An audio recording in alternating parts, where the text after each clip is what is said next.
It is very night here? Ooh. Intriguing. Some would argue that night is a binary quantity. Interesting, regardless. When do we enter Squid College? There is already an Ink University. So I don't know, maybe you graduate from mine to that. You gotta be Japanese to... Well, I don't know, Ink University is a translation resource, isn't it? So... maybe you become bilingual and then you get to graduate to university. Maybe that's how that works. Is that the Gem Squid School? Day 2 of asking to learn chemistry instead of Splatoon. Sorry, that's not exactly my forte. Last time I had to take chemistry was sophomore year of high school. It's been a minute.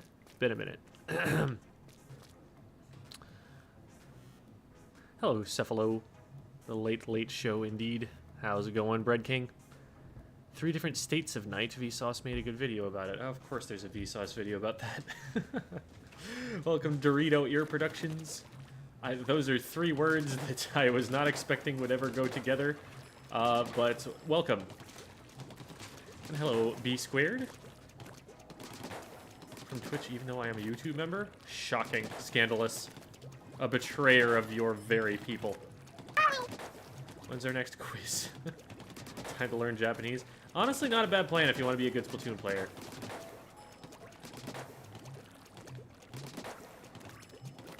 New to your community, hope you're doing well. Welcome, Dan Rex. And hello, Ethan. I was a top 500 E-Leader for a while in S2 and have continued the weapon S3. Very curious, what do you think about E-Leader in this game so far? With its kit, better or worse? So, in Splatoon 1, the weapon was very, very strong. And it is back to being very, very strong in S3. In Splatoon 2,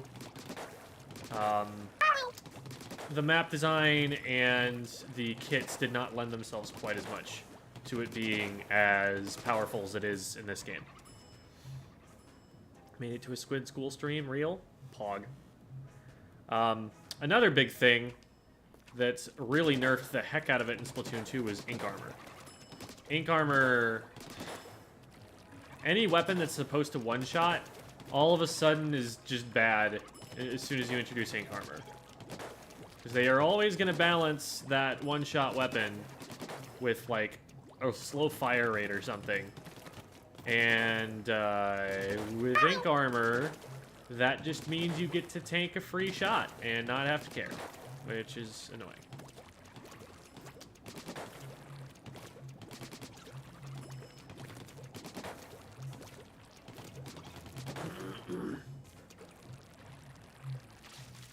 Do you think they're ever going to make a Splatling good again after pre-nerf Ballpoint?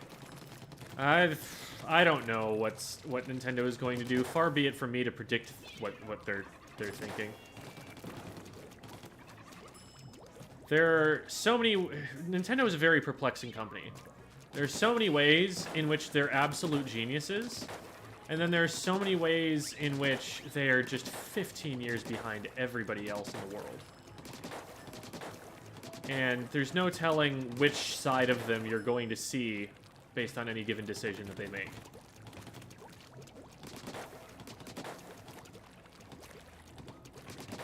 Second time catching a stream. Welcome, Mando. And howdy, Sal. I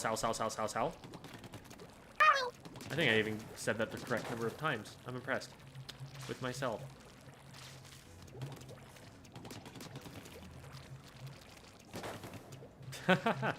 Ink Armor died so that point sensors could live. I love this.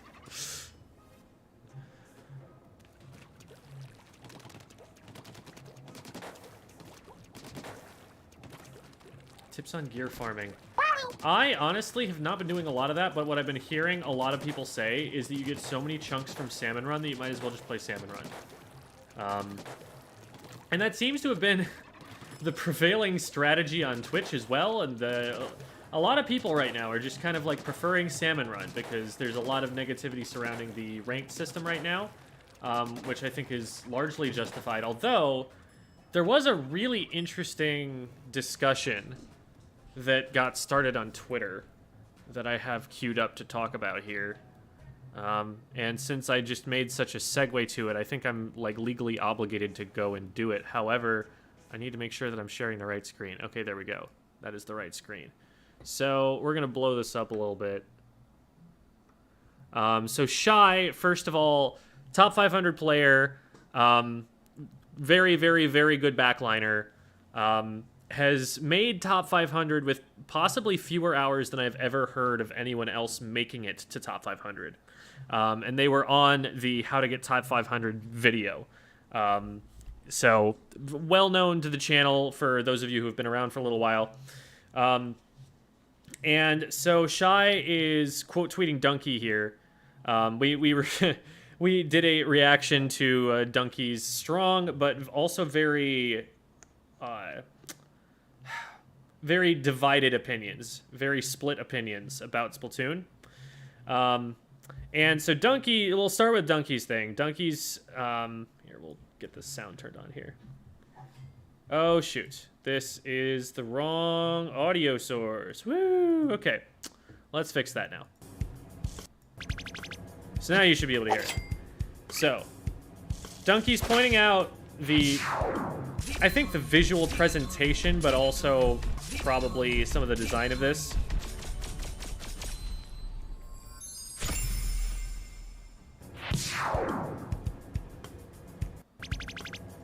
So, Dunkey's criticizing the fact that Overwatch 2 seems to have less of a sense of progression, less of a sense of forward momentum, that you can just win a bunch of games and then go and feel like you got nothing for it. Whereas this is literally a completely split ticket. It's a three for three series. And I got him up to B+, and I don't know, made him feel better, I guess. Because Dunkey has been very vocal about his strong opinions against Overwatch 2. He was very worried about it at the beginning, and was very disappointed about it when it came out. And so I think part of the reason that he's choosing Splatoon specifically here is not necessarily that he wants to praise Splatoon, but that he has specifically shared relatively negative opinions about Splatoon, and it's still doing better than Overwatch in this regard. So that might be part of what he's thinking there. It's a little bit complicated because there's a lot of context you have to infer, and also it's Dunkey. And his whole thing is, everything that I say is completely correct unless I'm wrong, in which case, wait, no, I'm never wrong, never mind. It's very all over the place. He just flips the switch between satire and telling exactly how he feels in the blink of an eye. And it's really hard to follow. So, what does this mean? I don't know. But let's look at what Shy says about it. Shy says that Splatoon has the worst ranked system of any modern shooter, but the fact that it's presented well leads to what he's calling from Dunkey a bozo take. Unreal what good presentation can do to people's perception of something like this. So, Shy's stance is, okay, Dunkey thinks that Splatoon's ranked system is better because it looks better, even though it's not. I lean towards Shy's opinion on this because I think that right now it feels like the ranked system, it's very confusing for newer players. It's like they can latch on to things like, you know, B rank, A rank, S rank, that sort of thing. Once you hit S+, it ceases to seem like it means anything at all. I think once you hit like S+, it feels like in this ranked system, it's just an exercise of how long you've played the game for. As long as you're not getting a different letter, as long as it's just like the extra number at the end, I don't know. It doesn't mean anything to me. Like, I don't put a lot of stock in the fact that I'm, S plus 12 right now. Because, like, I feel like I have yet to be challenged on my way up, but it's also taking a long time to make it up, and I'm still losing some games here and there. So, does that mean I'm playing with a broader pool of players? Does that mean that, like, it's just a really long grind to get to the top, but I haven't, run into the level that will start challenging me yet? Does it mean that this number is completely meaningless and is just a measure of how long I've played? I don't know. The game doesn't explain that to me. I don't know whether I should even care about this rank. And so, consequently, I don't really care that much about this rank. I look at this and I'm like, well, I'm pretty close to another number up. Might as well go for that, right? And I say that as you're not looking at it, but here's what I'm looking at. It's like, I could get another 149 points. That's easy enough. Let's go do that sometime. And it keeps me playing, I guess. But also, I look at that and it's so hard for me to feel like that reflects anything about me as a player. Especially when, like, there are people that I've teamed with who are already at S plus 50. So I'm like, if it's not going to accelerate me up to the level that I belong at, then it does feel just like a measure of how much you've grinded the game. Which, as I've talked about and established before, it's not a thing that really correlates super well with someone's ability. I think the biggest and most obvious criticism of this system is that your rank does not give you a great measure of who you can beat. And that's what the word rank means, like, to put in order. So it is in that context, then, that Chara challenges what is the issue, and they have this conversation. So Shy says it's way too forgiving. Average for active players should be like B, and if they have a 50% win rate, they should stay there. That is definitely not the case. So Shy's take is that the Splatoon ranking system should essentially look like it does in League of Legends, where the average player is bronze, or like maybe like low silver or something. You know, kind of. I think the addition of iron might have messed with that a little bit, but most players are like near the bottom of the ranked ladder. And part of that is because in that game, there's just a huge barrier to entry. Like, I don't know how I made it through the first 100 games of playing that, because the learning curve is just off the charts insane. So much you have to know to be able to get into it. But I got through it somehow, and that ranking system felt like it meant something. Like, if you tell someone that you're Silver 2, and they are Platinum 2, they know that they are going to wipe the floor with you. If I tell someone that I'm S plus 12, and somebody else tells me that they're S plus 30, I may well be a much better player than them. And there's just no telling until we actually play that out. Like, because it feels like a measure of how much I've played the game. So in terms of, like, is this something you would use for seeding a tournament? The ranking system is awful. But Chara is saying, statistically, it's not that forgiving from what I've seen, and that's one of the many factors in ranked in matchmaking needs to do anyway. Let's see more of this. Yeah, and this is a good point that Arashi brings up, that there are some people who are just, like, hopelessly mired in debt right now. And I don't know how frequent that is, how much that happens. I don't know if there aren't any, statistically, like, significant situations that might cause that, or if it really is just that the players get stuck. While your letter rank can't go down outside of decay, your MMR can put you in lower ranked lobbies than your current rank. If you lose enough outside of the number, you do effectively D-rank. On top of that, decay drops you by 2 every season.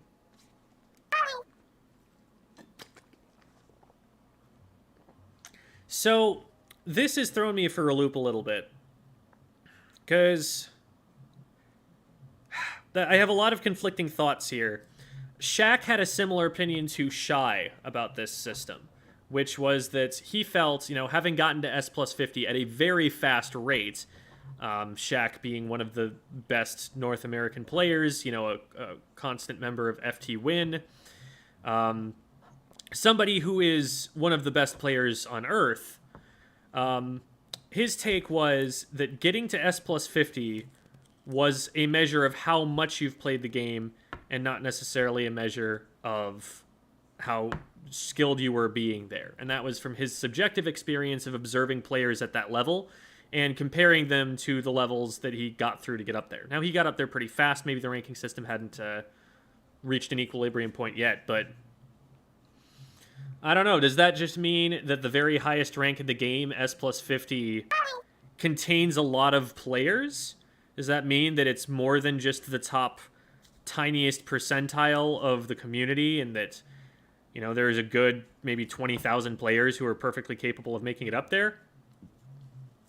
So when I was doing my like X rank peaks in Splatoon 2, I'd usually just break into like the teens of thousands in terms of my rank estimates.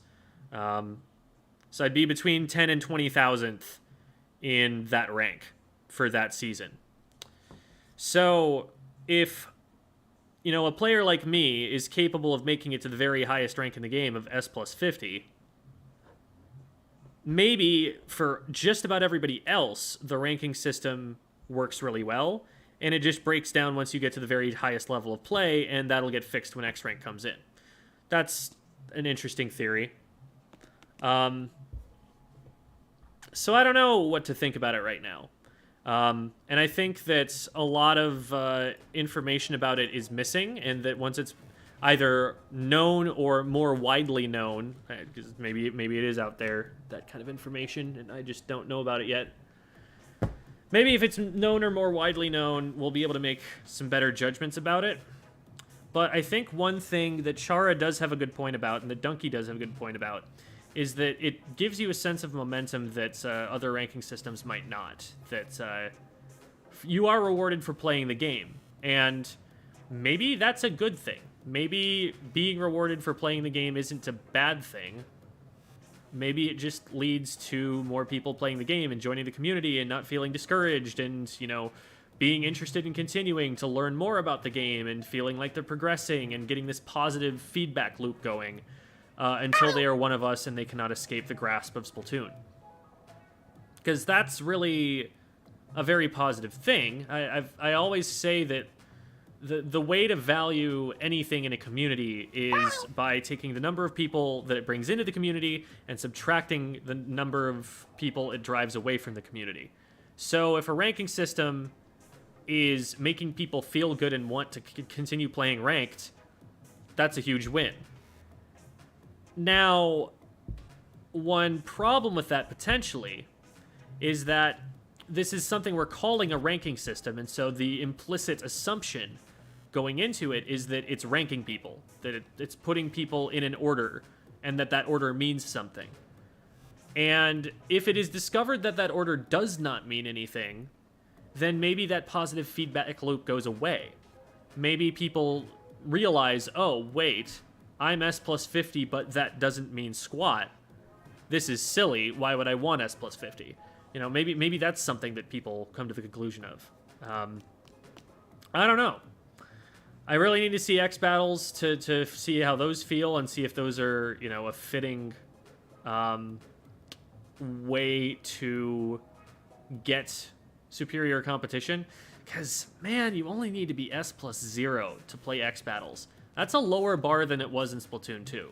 Splatoon 2, you had to wade all the way through all of the S pluses, and that was hard. That took a long time. Even for someone who was winning the vast majority of matches like I would when I smurfed, that was a grind a lot of the time. And it felt like when you got to X, man, you felt like you earned it. And, you know, up until this point, you know, I got to S plus 12. In Splatoon 2, S plus 10, quote-unquote, was where you hit X rank. Doesn't feel like that much. Right now, it feels like I've barely played ranked at all compared to a lot of the people at my level.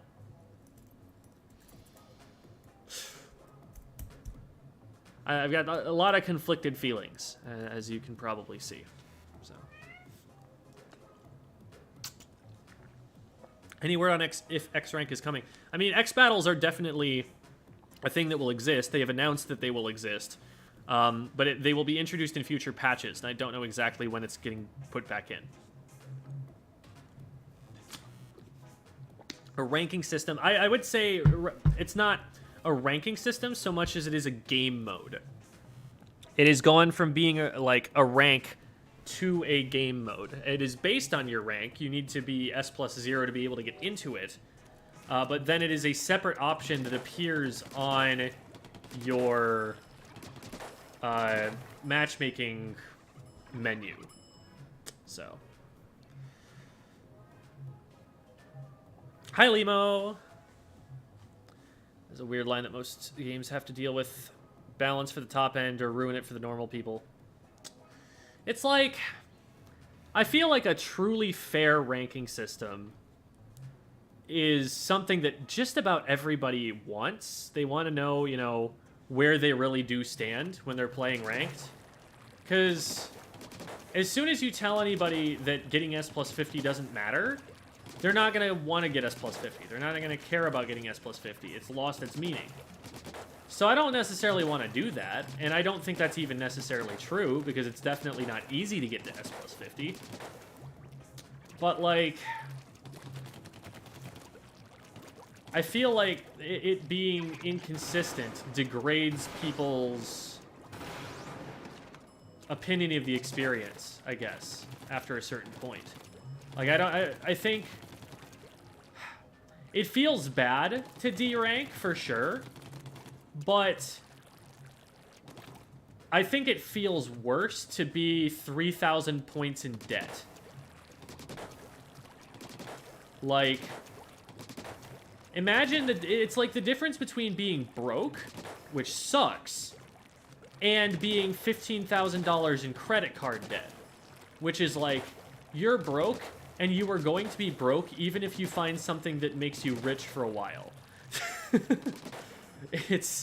It's just so brutal to just be like, you can win the next 21 games straight, and it will only set you back up at 0 with the hole that you have dug for yourself. Just tell me I'm A rank instead, please.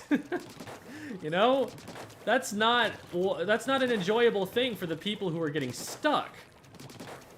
Just, like, let it drop them down and make them feel like they're playing against people. At least communicate, maybe, that the people that they're playing against are not all at the same letter rank.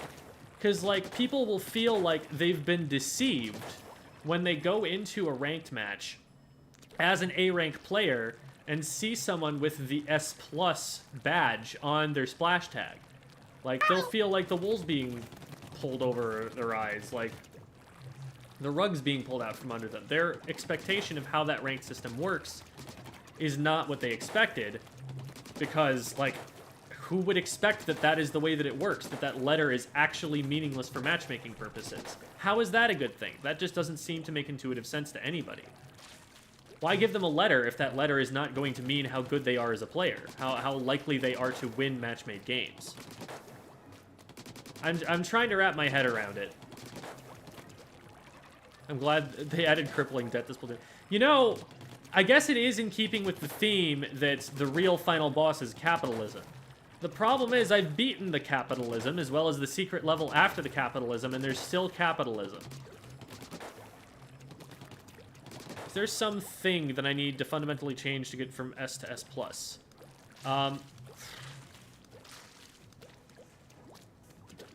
Literally, the only answer I can give to that is win more games. Like, obviously, win more games. But in terms of improving at the game, you know, I've made very big, long videos about that, and that's, you know, the eternal question. How do I get better at this game? That's what we're all here for. That's what we've been... You know, it's not like I can churn out a video that will answer that question quickly.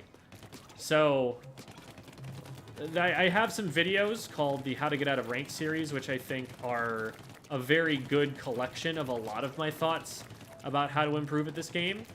I think that it is a very good starting point, and it is a lot more information than I can capably share that will be useful in the amount of time that I have to talk about it. You give me some pointers for Tetra Dualies. So right now, what a lot of Tetra Dualies are doing, and this...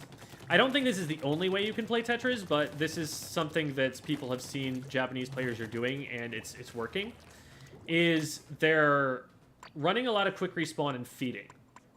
This is a very, very base level, oversimplistic idea of how this works, but they're just going to engage immediately. every chance they get. I know I have a headband that has QR. There it is. I don't know why that took me so long to find. So let's run this. I think this is actually a pretty good start for a gear build for it. And I'll go into an Anarchy Open and kind of demonstrate how this is played as best I can, because of course I'm not a Tetris main, but it's Anarchy Open, I can probably make it work. So the idea is I'm engaging so quickly and so immediately, and with such a likelihood to just immediately trade someone, that it makes the enemy team, like, slower to get into mid, to contest mid. They're constantly under pressure. They're constantly being surprise attacked. Every macro thing that they want to do in the game has to also factor in that in the next 3 seconds, there are going to be Tetras rushing at them again.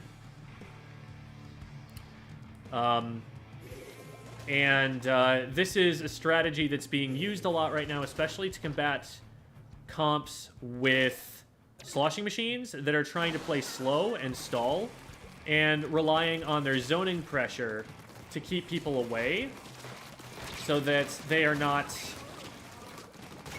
ending up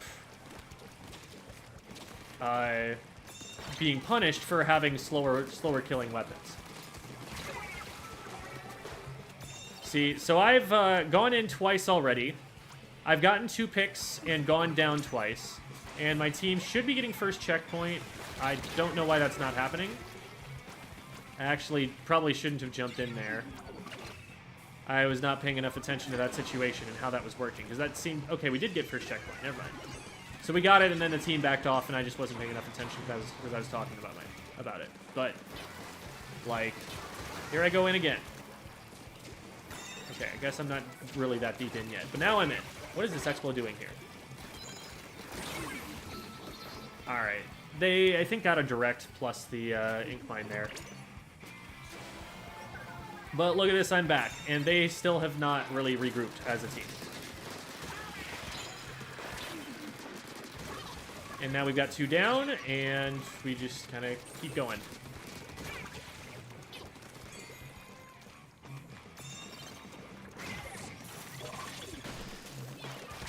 So that's forced 1 player down into the rest of my team.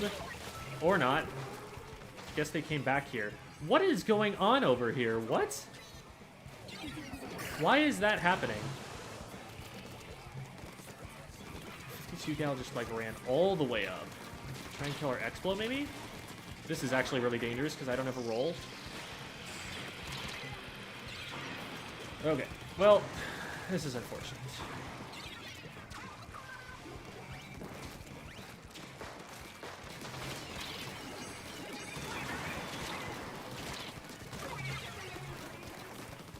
And you can say, like, okay, well, am I not just overwhelming them with my mechanical ability? But the point is that this weapon lets you do that.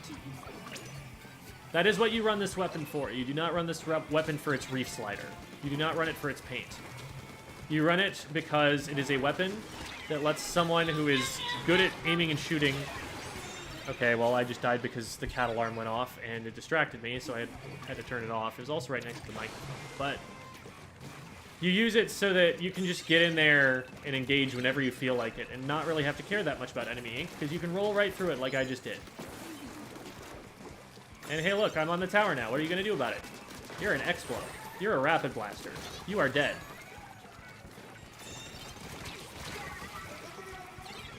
And I died again, but we got 2 down. We got momentum back. This is overall a positive thing.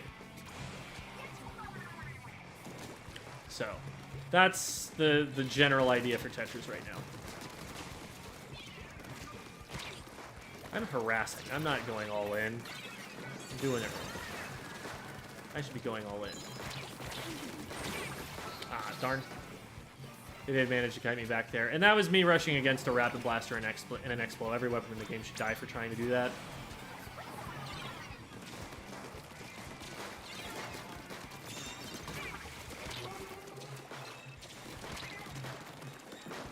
About to die if I had gone all the way up. Just needed to play a little safer.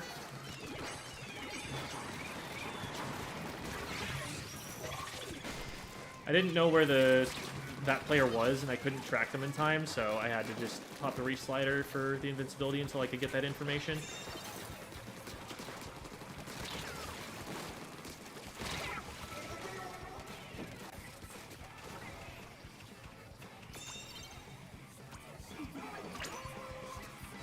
And there's lead if we stay on. We did not stay on. Why did we not stay on?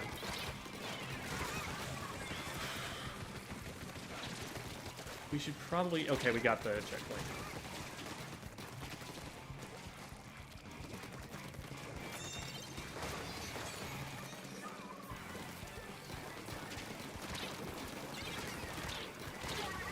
Yeah, it was a little bit clumsy of me. I thought they dropped down and then they didn't, and I probably should have just dropped down to keep myself safe. We dive this. Because this player can potentially paint into mid, and we don't want them to do that. We want them to stay right where they're at because they're scared of me.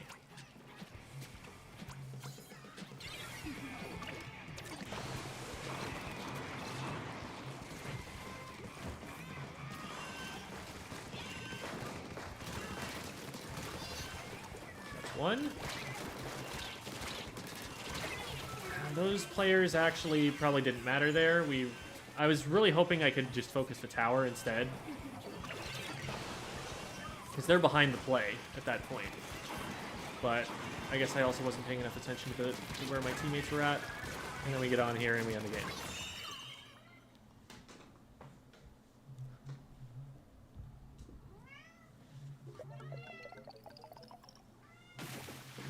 These dualies roll a lot. Yes, they're called the Tetra Dualies. Tetra means 4. That's because they can roll 4 times. #1 overall splatter and also #1 overall dyer. I'm going to wait to feed the cat for just a second so we can look at how ridiculous these numbers look. 17 and 12. So there you go. That is my best understanding of how Tetras are currently being played in the Splatoon 3 metagame. I'm going to go feed my cat.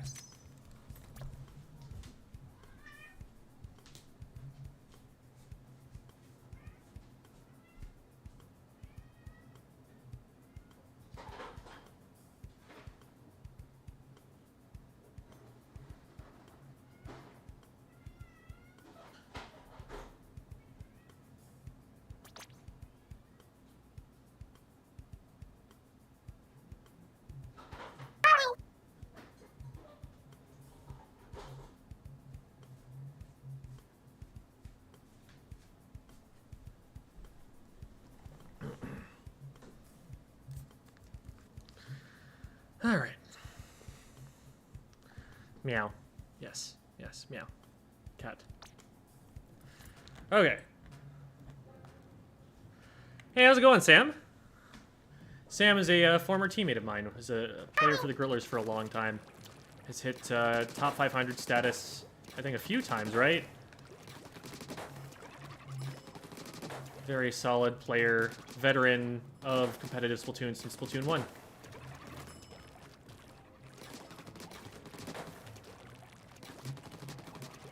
He is a cat, yes. 3 times. Neat. I know one of them was with Sploosh. What other weapons did you use to get there?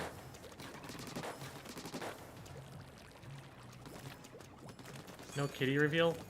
So I've shown kitty on stream a number of times. Actually, here's the kitty reveal. Kitty. That's actually not the picture of the kitty I thought I was going to show. One sec. There's another picture coming. There's Kitty. This is a pretty good picture of Kitty.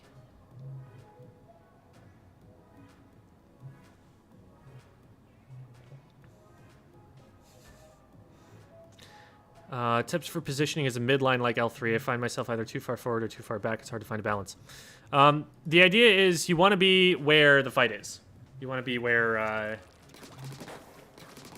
So you're probably not going to initiate a fight unless you've been, like, harassing someone and annoying them and they've decided to finally come and try and do something about it.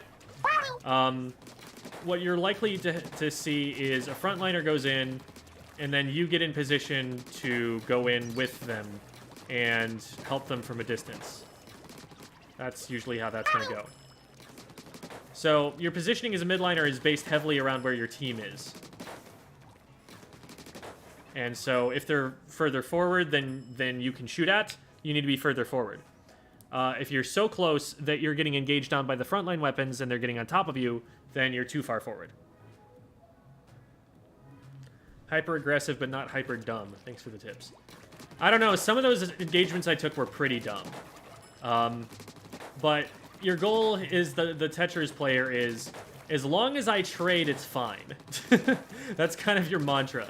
As long as you go in and get one player down, you respawn slightly faster if you don't get... sorry, you respawn slightly faster if you don't get the pick. But if you do get the pick, you've made the team go, oh shoot, there's someone over here, we gotta do something about that. And that reaction that they have lets your team take more space than they normally would be able to. Any tips for Ballpoint? I haven't played a lot of Backline in general. It's definitely my weakest role by a wide margin. So there's less that I have to say about it. But the biggest thing that I always am coaching anchor players about is having an impact. Is knowing, you know, how close do I need to be able to hit something, and how far away do I need to be safe, and playing in that butter zone at all times. Because if you're out of position, your team is in a 3v4. And if you're splatted, your team is obviously also in a 3v4 and also doesn't have a super jump back in, so that's even worse. You know how the game sorts weapons onto teams? I was playing zones earlier, my team was double Elite or double Clash, and they had Sploosh-o-matic. Yeah, so my understanding is that according to some data miners, weapon range is a factor in how it sorts teams, but it's not the only factor. And also, they use matchmaking to get data on weapon balance. So, like, they'll put a couple of blasters on the same team a couple of times and see, and by a couple, I mean this is to statistical significance, so probably like hundreds of times across a lot of different matches all over the internet. And they'll see, hey, did this thing where we put two blasters together lead to a successful comp? Did that team win when we did that to them? So they'll mess with it sometimes like that. And I see a lot of double backline comps against non-double backline comps, and so maybe that's a thing that they're testing right now. I don't know. You know, maybe we've stumbled on a pattern that Nintendo is using to try and determine the balance of the video game, but the general idea is it factors in weapon range, but there's always going to be a compromise in matchmaking with other things like how close are these players to each other? You know, how bad is the ping? With things like relative skill level, so their ranks compared to each other. So maybe those two backliners just happened to create a completely perfect fit matchmaking-wise in terms of, like, their Glicko ratings if you just put them on the same team with each other. And so for that reason, it made sense to give them a bad team comp because it was made for very even teams otherwise. In their brains, anyway. It's definitely a very complicated question, and it's really hard to come up with a very conclusive answer just because I am not a programmer, I am not a data miner. I'm only able to really parrot what other people tell me about it. Show us your sensitivity. There was a joke there somewhere where I just say, I care about your feelings, and I'm so sorry that you felt that way, but I'm +5/+5. I'm max sense. I personally think it's optimal for a frontline weapon, but there are definitely stronger players than me who disagree with that. So take that opinion with a grain of salt. So Ballpoint has some strengths. They're weird strengths that don't seem like they fit together. But let's run it and just talk about how I'm feeling while I'm playing it. I think that's a pretty good way to get a feel for it. I did play a lot of heavy Splatling back in the Weapon to X series, so I'm better at Splatlings than I would be under other circumstances. Had I not done that, doesn't mean I'm good at this. But I am good at Inkjet. I played Inkjet in Splatoon 2. This was a really fun special. I'm very out of practice on it, though, so it might not be quite as up to snuff as it used to be. We'll have to see. How to play aggressive Hydra. So Hydra is a weapon that you really need to know when to be aggressive, because it cannot be aggressive all the time. It is just too slow of a weapon to be aggressive all the time. However, it's also not playing to its strengths if it's being passive all the time.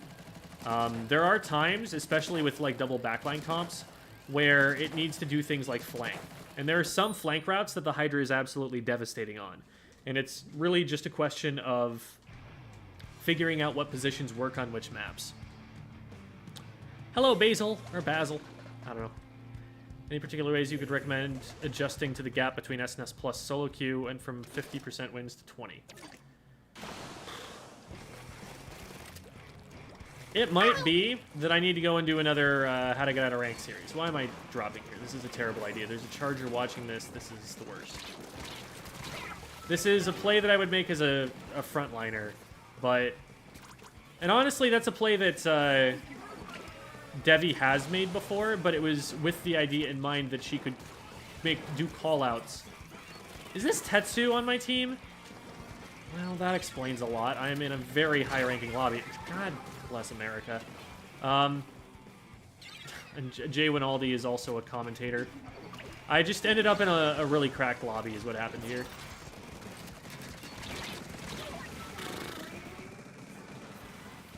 Taylor, this is like... Taylor is also a top player. What happened here? Why did it think that I should be in this lobby? Okay. Well, they know I'm here. Oh my god, there's already someone on me.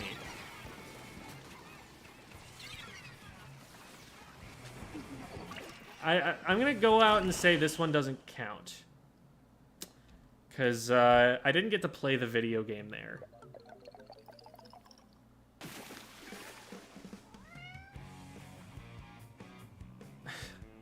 Okay, so that's Taylor, Max, Rissa, and Jay Winaldi. So every one of those players is at least Div 1. And several of them are Div X. And then who did it pair me with?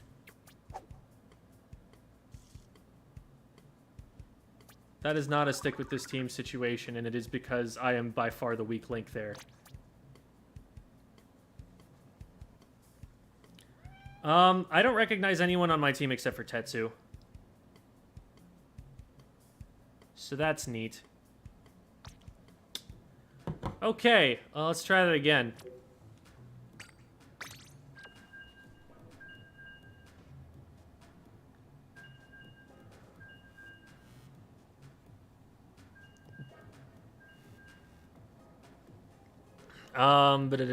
Okay, but yeah, I might need to go and do another how to get out of ranked sort of session somehow, because when I was going up through the rank system, it was very different than it is now, and so I don't know what S looks like. I don't know what S+0 looks like. I don't know the difference. For me, it felt like a very smooth curve where it was hardest in B rank, and it's easiest now that I'm an S+12. Because people have sorted themselves out at this point, and the ranks actually make sense now. What weapon do you have the most stats in? I'm pretty sure it's the Splat... Actually, no. I might actually have... I know it's like 2,000 paint difference between the Splattershot and the Blaster. But the other thing is, in Splatoon 2...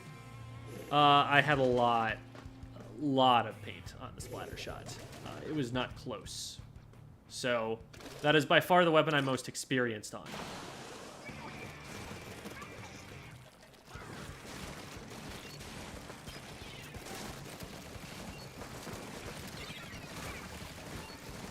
So, something I'm doing that people who are new to the weapon might not know you can do is I'm resetting my charge repeatedly so that I'm always getting the long-range shots.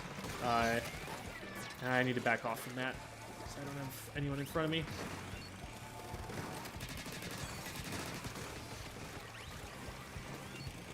Okay, they decided not to chase me.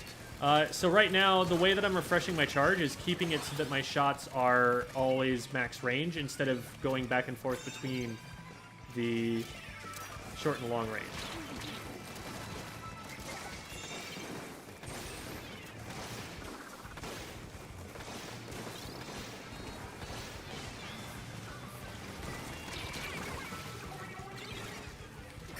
Okay, well, that fight didn't go especially well, unfortunately. Inkjetting from tower is a double-edged sword, because, like, it usually catches someone off, but also you're getting off the tower. So, like, unless it results in a situation where you can push the tower later, it's usually tricky business. There I should have abandoned charge a little bit earlier. There was too much pressure on me to be standing where I was.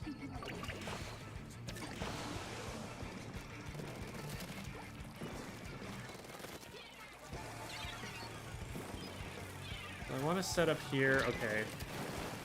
It used to be that you could just stand here and people wouldn't know that you were going to be there. They're just going to yeet that at me and they missed, so that's fine. They need to do something about me in that position. That's a really strong backline position. If they don't do anything about it, they just die. Yeah, nope. Nope, nope, nope, nope. This is not a time for you guys to be jumping there.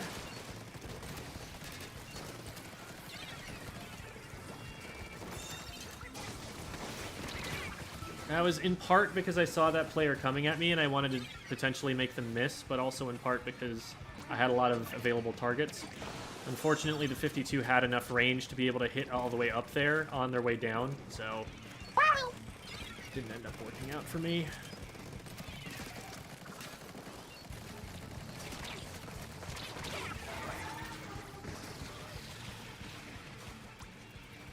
With this many frontline weapons, there are times where I'm expecting that they're going to be controlling the zone in front of me, and then they end up not. I'm charging right here because it'll be difficult for them to see me.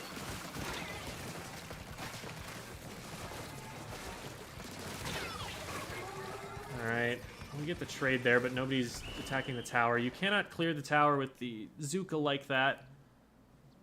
Well, you can. You just need somebody else hitting from a different angle, but it's dodgeable. Going to be a lot more reliable in that situation as the Trizooka user to climb up onto the tower and stand on it, because even if you miss your shots while you're standing on the tower's not moving. Takes a lot of the pressure off you to hit it. Hi, Vevev. What are decent ways to work support and tower control, because everyone can't be on the tower the whole time? So the support should be on tower. And by support, I mean the junior player, because they've got a big bubbler, and they're going to use it on the tower, and they're going to get free points just for existing because of it. That is my understanding of how tower control works at the current moment. But everybody else around the tower, and this is all in a video that I'm going to be releasing this weekend. So I don't know, maybe I shouldn't say too much, but you need to control a defensive perimeter around the front of the tower in order to push the tower. If the tower rider is the first player that's going through, they are going to be splatted as soon as a single enemy player gets in range of the tower. So you gotta not let them get in range of the tower. Which means that you need to be responding to where the tower is moving. You are not being useful unless you are controlling the area specifically directly in front of the tower. If you let somebody go through, then they're just going to splat the tower rider, and there's nothing you can do about it. I'm going to check one thing here that I think I'm not hearing. Yes, okay.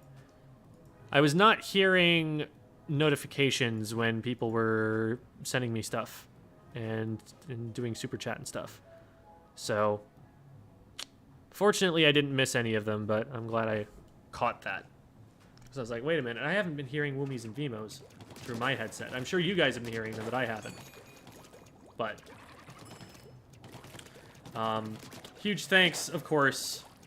And I did, you know, address you guys' questions earlier, but to First Person and to Ram for the super chats. For those who don't know, I do content full-time, and so it's support like that that enables me to be able to actually do this as my full-time job. Probably more than full-time. It's probably a lot of hours. Someone was commenting like, wow, Jem has been streaming a lot lately. I'm like, have I? It doesn't feel like I've been streaming that much, and the reason is that the video editing is so much more of a time consumer than the streaming is. Like, the last couple days have been a break for me. The last couple days I've had content scheduled out in advance, and I've just been kind of big chillin', relatively speaking. So I've been happy to stream as much as I have been.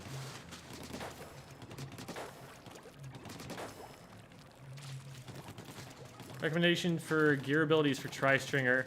Heard run speed is good, and I'm loving Thermalink. Yeah, Thermalink seems like the thing with Thermalink is like it was something that you might run on like a Bloblobber.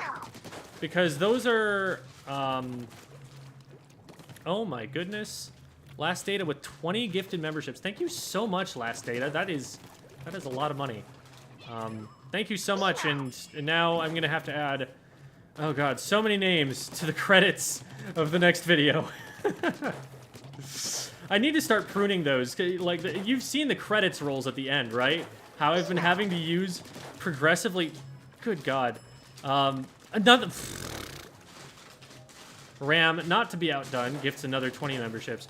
Okay, I'm definitely going to have to go and prune the memberships, because please tell me there are some that have expired that I can remove from that list so that the credits don't have to end up being like a full minute long. Because, good god, there are a lot of YouTube members now, and it's like largely because of Last Data and Ram just gifting everybody and their mom a membership. Thank you guys so much.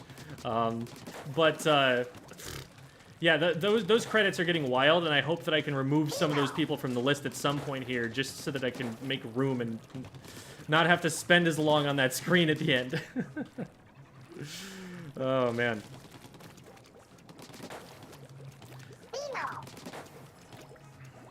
There are going to be a lot of Vimos. Okay, so let's see. Continually Confused is the one we're up to now. So there's going to be, like, 6 more from Last Data. Right? Do I have that in the right order? Oh, no, I don't. There have been 7. We're going to hear that about 34 more times before that's all done. And then we'll see some subscriptions and some follows. And those subscriptions and follows will have been, like, 10 minutes old by the time it's done. Oh, goodness. So thank you so much, guys. Thank you so much. But, howdy. Welcome, Neko Trash. I'm not going to say that whole tag, but that was very funny. I need to go... Oh, wait, I've got a drink. I've got like half of a full water bottle right here.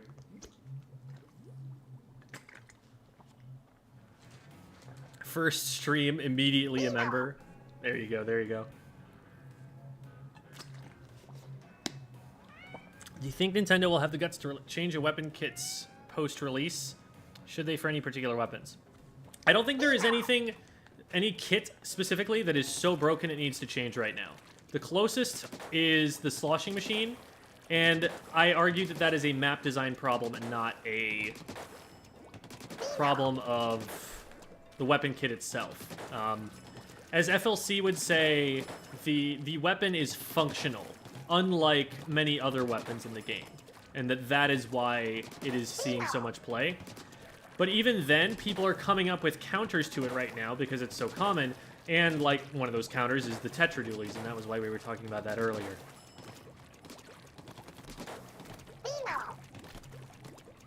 Oh, but then someone did ask about gear for the Tri-Stringer, which was a question that I was meaning to answer there. But yeah, Thermal Ink is something that like Bloblobbers would run a lot, because Thermal Ink is really good for weapons that are going to hit you but not kill you.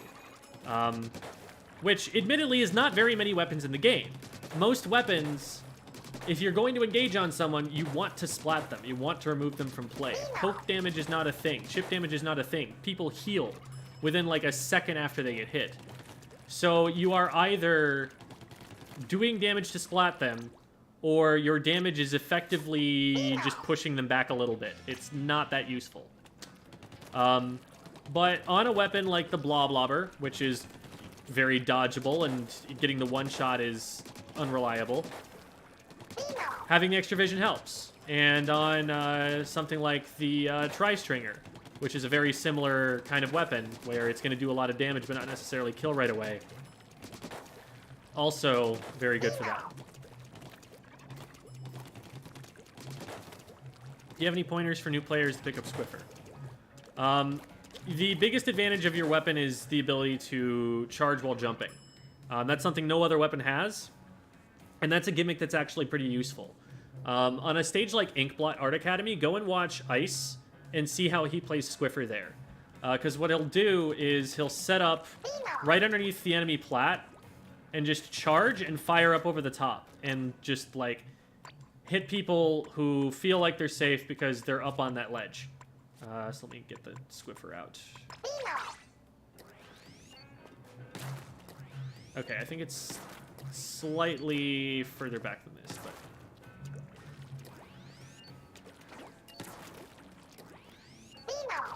So we'll do this sort of thing up over the top of it. It paints a ton, and it really cuts off, like, entire lines that they can move on. Like, look at how much paint that puts down. Imagine, like, you're here, and you're trying to swim this way, and then all of a sudden you hit a line of enemy ink. And then you turn to look this way, like, what caused that? And you get sniped in the face. That's basically the Squiffer experience. Definitely be practicing your aim, of course. But, do lots of silly jump shots and have fun with it. Oh my goodness, and now Cephalo is in on it too, gifting the memberships. So we're not even done with the Vimos after all of those. Disappointing. No, thank you so much. I very much appreciate that.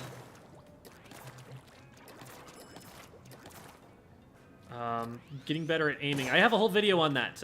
Learning motion controls. That is on the YouTube channel.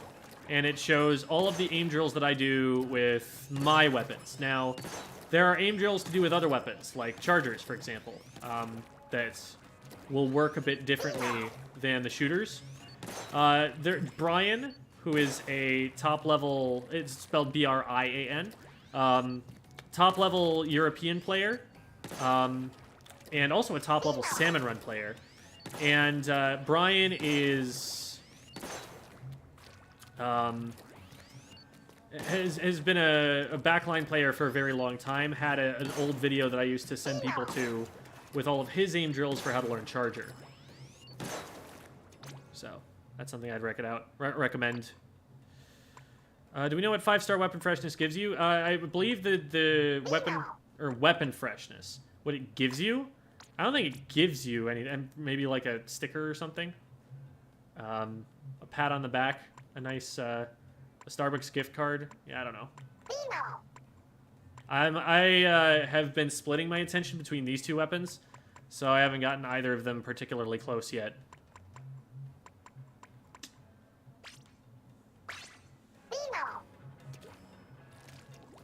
Only see Brian's Salmon Run video. Didn't realize he was a top-level comp player. Yeah, he's he was on Team Olive, which was Dude's original competitive team. Very, very strong European competitive player. But he's been doing a lot of Salmon Run lately, because that's what he's been having fun with playing the game, and I'm here for it. A high five from Mr. Nintendo himself. Exactly. Oh, it's something I discovered today. So, look, I splat it, and look what happens to my camera. Oh, that's different than it was up top. It just shoves me. Huh. That's not what was happening with this target. Let's see if it's different for this target. There, yeah. See, this target, you teleport. Bloop. And bloop. Like that. But with this target, it shoves you out of the way. That's so crazy. Which targets are which? We need to discover this now. That one shoves. That one shoves. Is that just the one target that does that? This is truly fascinating. That one shoves. That one teleports. What is it about this platform? And what about this guy? What does this guy do? Teleports. You? That one shoves. This is so weird. It's so weird how inconsistent this is. I don't know how I can test it with the moving targets, but let's see about this guy. That was a combination of the two. What? No, it wasn't. It wasn't. It shoves. Must have just been a little camera thing. It threw me off. Proximity to ledges? I don't think that's consistent, though. Like, this one's pretty close to a ledge.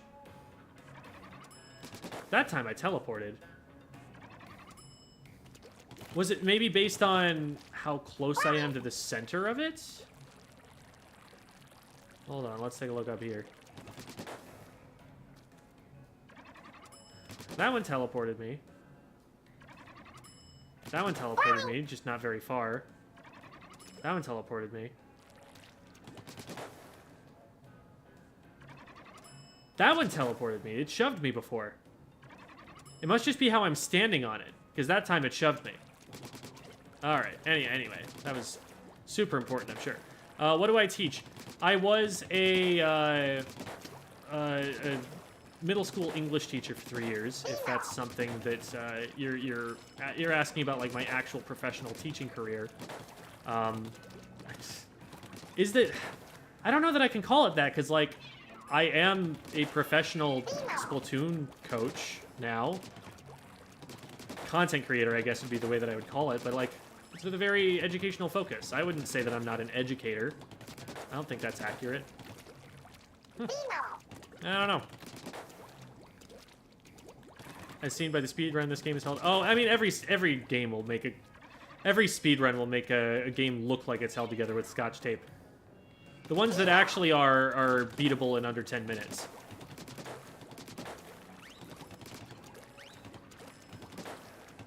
Well, thank you, Necrotrash. I'm glad you think so. Middle schoolers, my condolences. They have their moments. They definitely have their moments. I just think it's really funny how, like, the dummy can, like, completely hide the bomb. If I throw it correctly. It can just be, like, right about here. Where's the bomb? Oh, there it is! Inside it. And then it just, like, spontaneously explodes. I like that.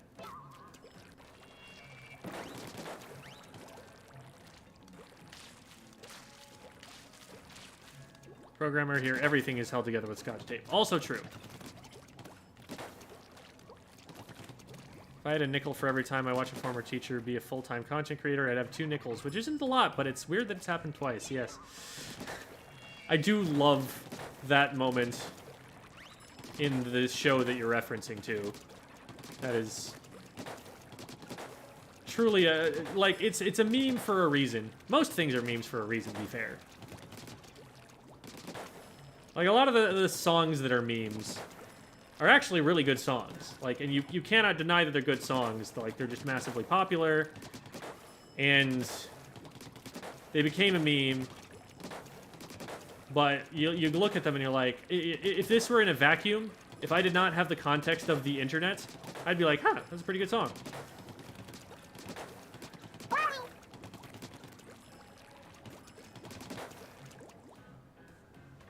What is your opinion on high-ranked players using less popular weapons? That's a... I don't know what my opinion would be on such a thing. Like, so... A high-ranked player running a less popular weapon would happen for one of 2 reasons. One is that they... Well, actually, one of 3 reasons. One is that they are not sure what they think of the weapon yet and want to give it a try and push it and see how far it can go. I think that's happening with a lot of players with the Splatana Wiper. They're just like, okay, let's be ready on this thing so that if it gets a good kit, we know what we're doing with it. For some players, it's just an extra challenge, which you're not going to see in tournaments. And then for some players, it's that they have a particular niche use for it that is very specific, often specific to that team, that group of players. So for example, Chara isn't a GooTuber main or anything like that. But he ended up playing GooTuber because of a very specific set of circumstances he ended up in, which was, well, we want missiles, and we also like having the extra sub for poking with, so screw it, running Goop. And in future, they just ran Flingza after that. But I don't know, like, what opinion I'm supposed to have about it exactly.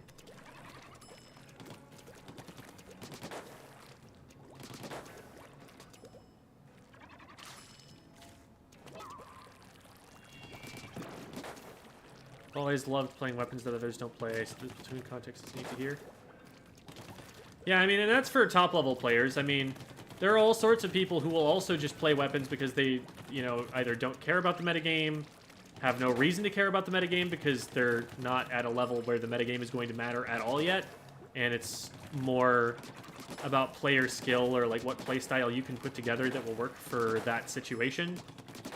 Because remember, metagame is based on what we assume is going to happen at a top level of play.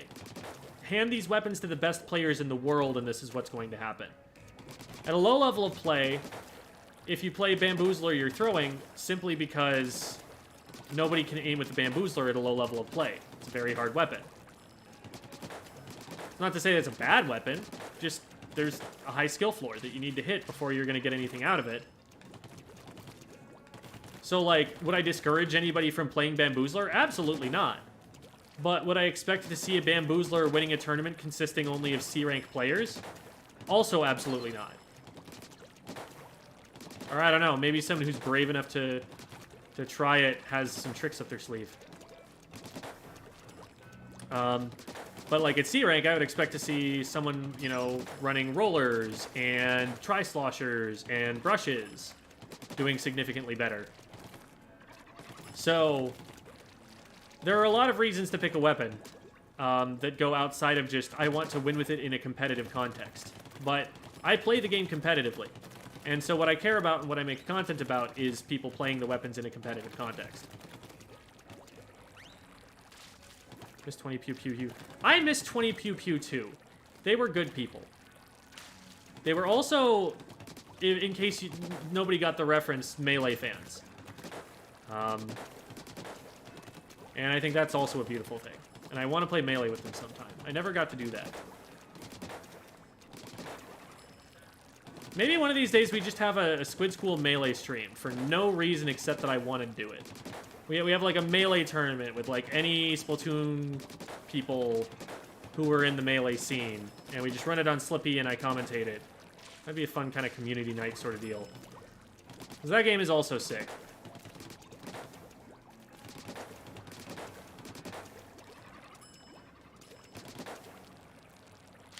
We need the bamboo content. Oh dear. This is not going to be pretty.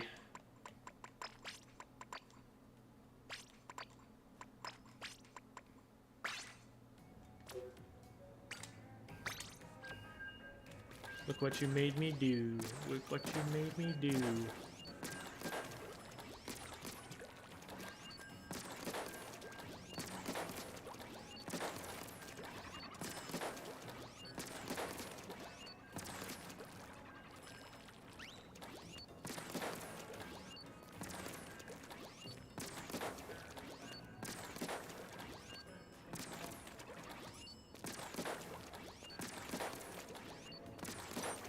I'm bad at the rapid fire thing, because it's like, it fires on the release of the button, not on the press of the button.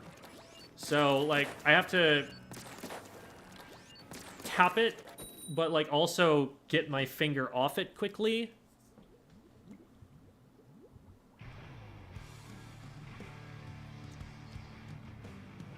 Have you tried hair trigger, mouse click trigger mods for the Switch Pro controller? No, I have not. Is using Y for quick turn actually a strategy? I don't think anyone does that at the competitive level. It's been rejected out of hand by the vast majority of players. It's definitely valuable for stick players. I think there is definitely a strong argument that that is something that a stick player should be learning. But as far as motion control players, which is the vast majority of the competitive scene, not so much. It's a little too imprecise. And it kind of disorienting a lot of the time too.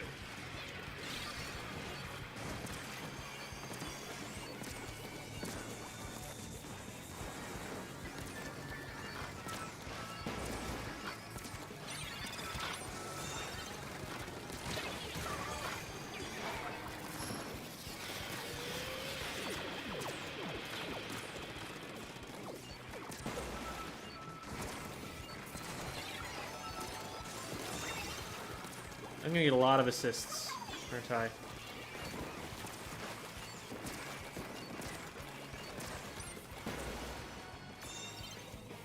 I was about to pick it up. There's the dunk. Okay. And what's a sight line I can take? Probably this. Just have to watch out for heavy.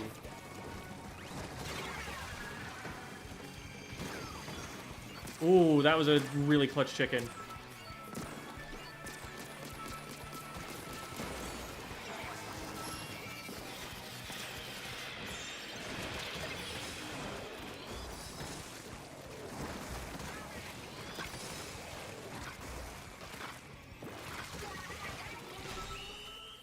Very nice.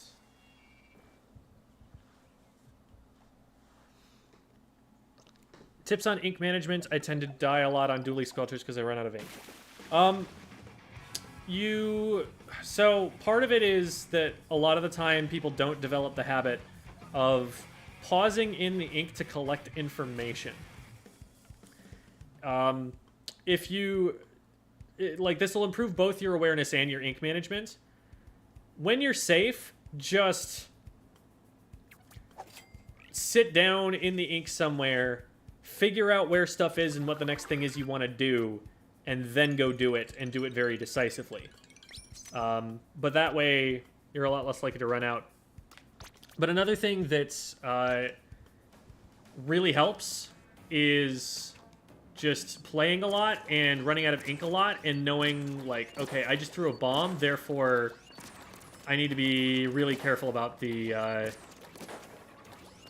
next engagement I take. Or, like, I need to, you get this sixth sense, I need to refill my ink tank before I do anything else.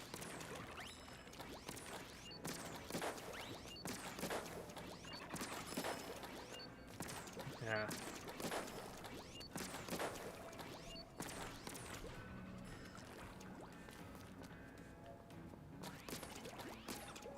Shoot, there was a question there. Is it possible to make it competitively playing stick or motion control sort of a must to get very far? I look at it the same way as I look at your weapon choice. It matters. It's not everything. So, like, a great example is the arrow spray from Splatoon 2. So Kiver, a lot of you should know Kiver, very, very gifted frontliner from France, and makes a whole lot of very useful content on how to play the game. Has, like, the definitive video on Rainmaker paths from Splatoon 2, and a whole bunch of really neat tips and tricks for how to move around maps in tricky ways that people don't expect. Kiver plays and gets, like, mid 2800s, maybe up to 2900 or something like that at his peak. He did a run on the arrow spray and got it to the, like, 2590 something. was as high as he got it. Now, that's still cracked. That's still top 500. Like, Kiver is an insanely good Splatoon player, and he's still going to win the majority of his games despite the fact that he's being handicapped by one of the worst weapons in that particular game. But you can see that it is clearly still impacting his ability to win the game. I think it's a similar deal with sticks, that, like, motion does have inherent advantages, and therefore there are going to be, you know, more challenges mechanically for you to overcome. But I'm not saying it's impossible either. And for some people, it's the only choice they have, so you might as well do the best you can. I wouldn't say just, like, give up on the game because you can only play with sticks. Like, enjoy the game the way that you're able to, because it's a cool game. But, motion is definitely the way that you want to do it if you're able to, and you care about winning in the long term. Those are the two criteria. As long as you don't have a physical disability, or and you care about winning and will be playing the game for longer than about 2 weeks, you want to just go with motion controls.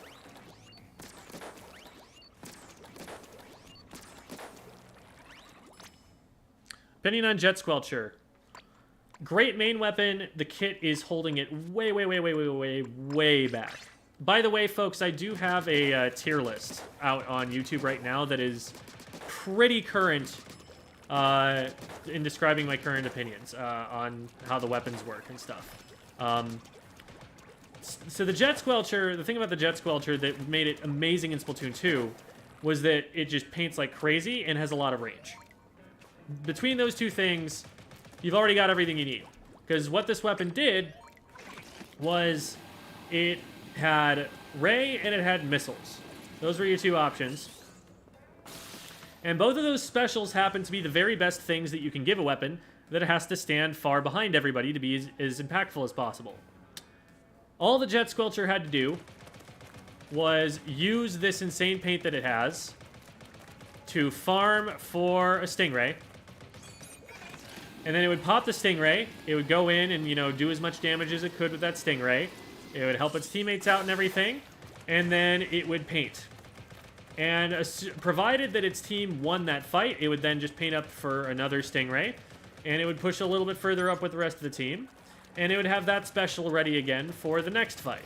It was basically a support weapon, even though you would call it an anchor because of its range. But you can't do that on the Ink Vac. The Ink Vac takes you out of play for too long. And it forces you to be on the front lines to be impactful with the special. So the Jet Squelcher doesn't get to do the thing that it's happy doing. And as such, anytime it's about to try and, you know, transition either forward or backwards, forward to use the Ink Vac or backwards away from using it, it's liable to just get rushed down by any number of different weapons that splat way faster than it does. And it doesn't even have a burst bomb to get itself out of those situations quickly. It has this.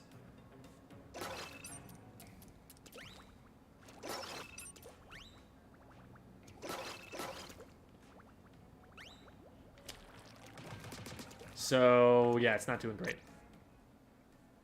But give this thing missiles and it will be broken again. Give this thing missiles and it will be even more broken than it already is. There are a lot of things that will be shaken up by the next patch. Just what weapons get what kits. What should you think about when making team comps? That is one of the most complicated questions in this game. And I can only do so much in talking about it, but some basic guidelines are only have one weapon or fewer that doesn't paint that much. So I'm talking blasters, Tetra Dualies, Splattershot Pro, weapons that are just kind of chug on the ink tank a little bit. Only have one backliner, because otherwise they're going to be stepping on each other's toes, taking up each other's space, and they're not going to have a lot of pushing power. Make sure that you have some of the most valuable specials in the game. A lot of people are prioritizing missiles, Booyah Bomb, and Inkzooka right now. Crab Tank is up there. Sometimes teams try to run set plays off of Inkfact, so if you're trying to run an Inkfact, obviously you want to make sure you run one of those. And then from there, with those questions in mind, look at the weapons your teammates play and be like, okay, who can do something that fills this role? You definitely need some pushing power. You can't just have like a whole bunch of long-ranged weapons because they'll be able to hold ground really well, but they'll never be able to push up to take new ground. So you'll push the objective a lot slower than a faster comp will. But range is also an advantage in fights, and so if you only run like Sploosh-o-matics, you're going to just get shredded by every weapon in the game because you can never get close enough to do any damage. Does the Pro Controller have any inherent advantages over something like detached Joy-Cons? Pro Con feels super clunky for motion in my hands. The only advantage, in my opinion, of the Pro Controller is that it breaks less. My problem with the Joy-Con has nothing to do with their playability. In fact, I prefer their joysticks to the joysticks on the Pro Controller. I think the Pro Controller's joysticks are the worst joysticks that they've maybe ever made for a mainline Nintendo controller.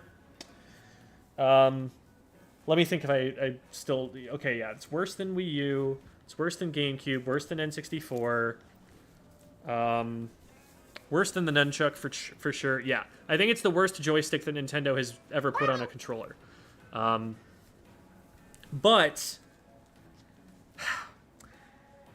Joy-Cons drift.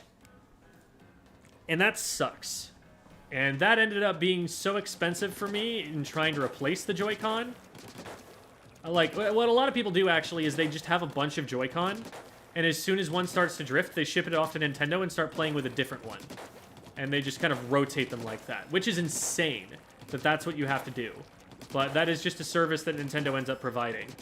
And so, you know, you ship them off, you get them back a month later, and the drift is fixed for 6 months. And then you go on your merry way. The Pro Controller, that doesn't happen. The Pro Controller, you can actually play into the ground without having to ship it in for repeated maintenance. Yeah, they can drift, but I've never had one that has. And also, I've had to have far fewer Pro Controllers because they just haven't broken as fast.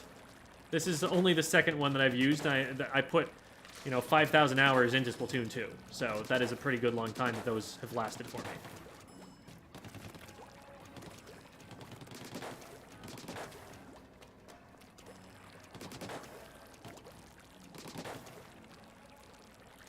Found a video that helped me repair them, but man, it was annoying for so long. Yeah. At S rank, should I still be seeing players who walk forward behind the Rainmaker into our bullets? I don't know what you mean by should. Like, is that a thing that I am likely to see? Is that a thing that I should? I mean, because in theory, you know, if they're trying to win, they shouldn't be doing that. Will they? Oh, maybe. I don't know quite as well in this game what the habits and, you know, frequent mistakes are of players at each level, because when I was going through these ranks, I was fighting, you know, top 500 players in B rank. But I can typically when I refer to like what C rank players do, B rank players do, I'm relying on my knowledge of how it was in Splatoon 2 when I did the How to Get Out of Rank series. And maybe I should stop doing that because it's a different system now, but I think it does describe the overall skill curve and like how people tend to improve over time. I just don't think that it's necessarily lines up the same way in Splatoon 3.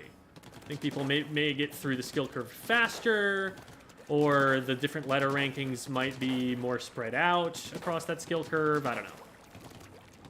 What's your favorite map mode to play on? Favorite. I think Museum is the best competitive map in the game by a lot. There are parts I love about Mincemeat, but I also can recognize that as a competitive map, it's not very good. Mid is just such a cluster in there. It's very frustrating. I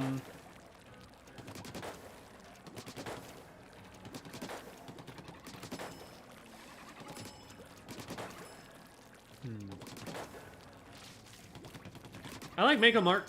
Mako's a really good map. It's well liked in Splatoon 2 as well. I was playing it earlier today in a scrim, and I was like, man, it feels like I'm playing a competitive game again, instead of just ramming my way through Scorched Gorge's choke point with a crab tank or something. The museum the best in every mode. Well, let's think about this, because there are only so many good maps in this video game.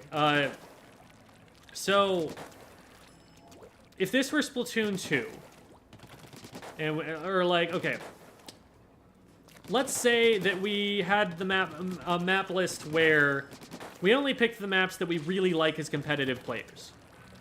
There are like 5 maps, maybe 4, that we're talking about here. We're talking about Mako Mart, Sturgeon Shipyard, Inkblot. Inkblot is a little bit mid by Splatoon 2 standards, but it's still solid.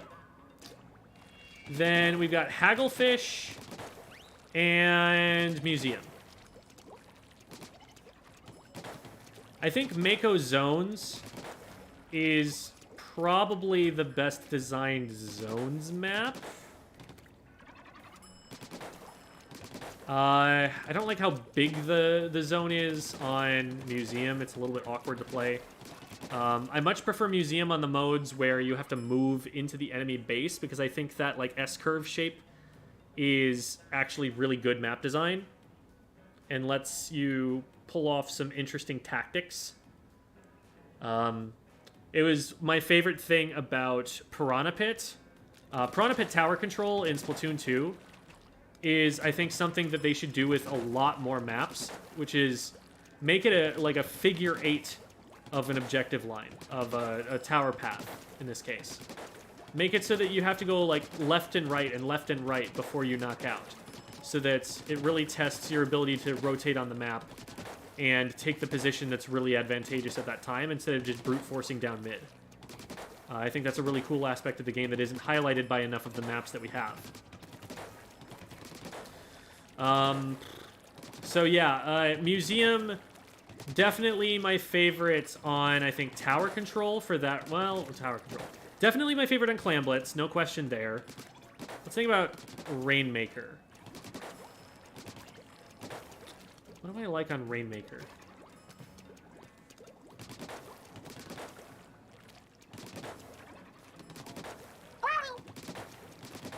Mako's a little bit snowbally on Rainmaker. Not a huge fan of it there. Sturgeon, they simplified a lot. I actually liked it better in its old layout, even if some of the...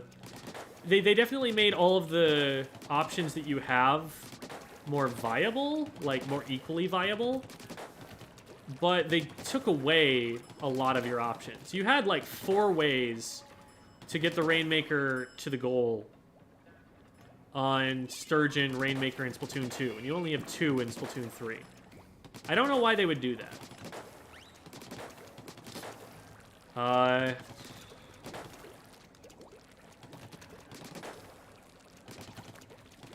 Rainmaker Hagglefish actually isn't bad. I might give it to Hagglefish there. And then tower control...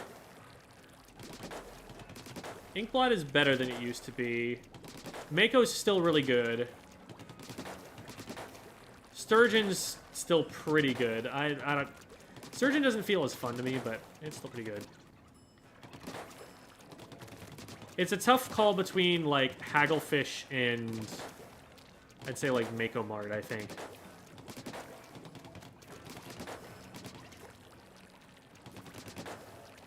So that's where I'm at, I think.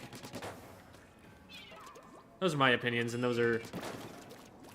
Pom-pom shirt. Yes. That's the pom-poms emote Debbie just said. It's on my shirt right now. feel like I'm on a losing streak. Just the other day, I was like, am I getting better at the game? And now I'm like, nah, I trash. Nah. I wouldn't put too much emphasis on the ranking system itself. An old saying that I took from the Smash community was, it's not about how you placed in the tournament, it's about who you beat. Don't look at your win rate. Don't look at your, like, ranking, per se. Look at, like, okay, these players are people that I know of, or people that I play against a lot, and I tend to beat these ones, so I don't care too much about those wins, but I don't tend to beat these ones, and so this is a really good win for me. You know, have this kind of idea of what the players at your level are like around you. If they're doing a lot of, like, walking and shooting, and they're not playing especially well, and you get that win, like, don't value that win as highly. And if they're moving around a lot and playing well mechanically and making good decisions and they're beating you, don't value that loss too heavily. Be like, okay, they were doing the right things there. Like, I totally see they had my number on that one. Will Dynamo ever be good again? Even GG Boys plays another melee now. It just needs a better kit. Tactical or ain't it for the Dynamo. What's your favorite color? Orange.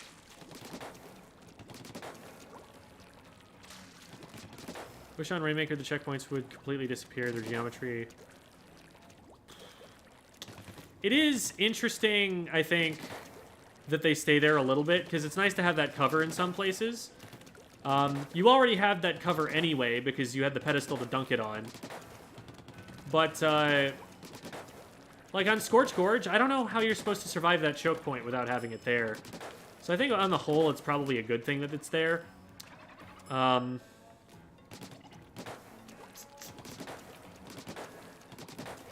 What I don't like about it is that it gives you shortcuts sometimes. Like, I don't like the fact that you can just grab the Rainmaker on Hagglefish and jump it across the way to get it another 30 points.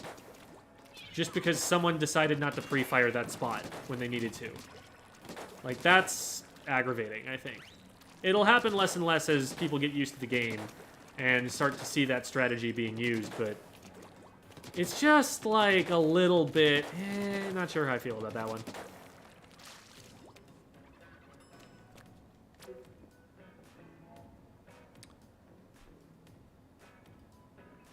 Thoughts on Nautilus? Been playing it pretty aggressively because I'm used to being a frontliner.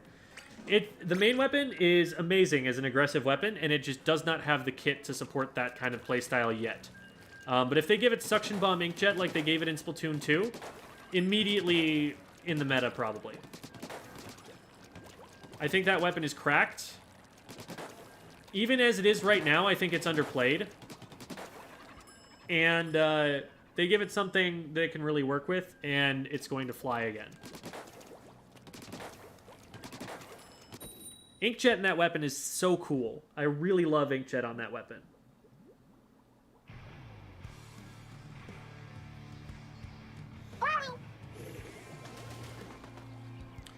Current favorite weapon to play? Splattershot. Well, okay. Blaster is sick. I love Blaster. The problem is, every time... why do we have 3 angle shooters? The only time that I get to, like... every time that I get onto a competitive team of any kind, a pickup or otherwise, I find myself being like, okay, do I want to just play the Splattershot, which fits every comp? Or do I want to play the Blaster that forces my teammates to do all sorts of different things for me? And it's just so hard to justify a lot of the time. I have to basically say, I want to play Blaster. And then everyone else has to respect that and do their best to make it work. Feels like a team effort to just get me to be able to play my weapon. And they're about equally good. Like, I am about equally skilled with the two. The problem is that, like, I just, need my team to do certain things, and I don't want to force them to do certain things to be able to play it.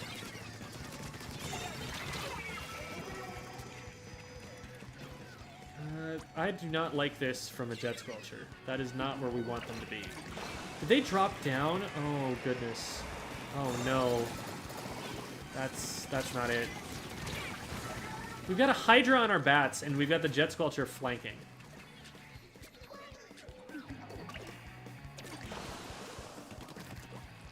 Like, we need you using your range. We need you painting. We need you, like, supporting the fights that are going on instead of taking a weapon with, like, a massively long time to kill straight up right in front of the enemy team.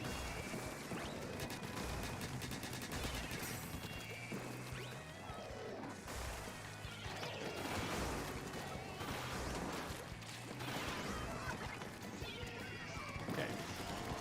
We got one. Almost got that one. Nice, we did end up getting that one because they got killed by the Rainmaker afterwards. We're really only at 92. Why did we bring it up there?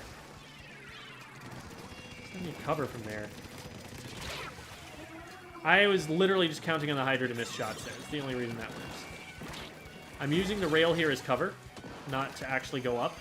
Although it's nice that they think I'm going up on it, but that's exactly what happens as soon as I get on the rail. I didn't know there was someone there.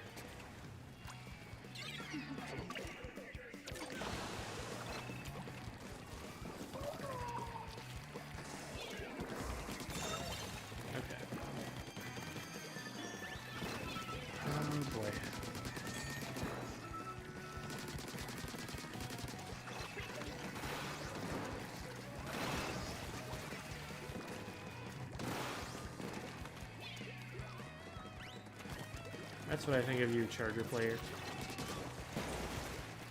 Get this out of here.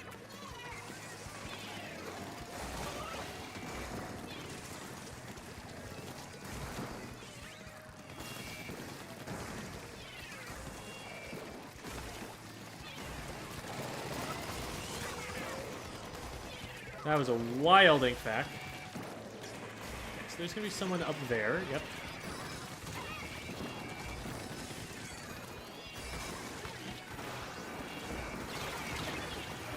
Well, that was a lot of things.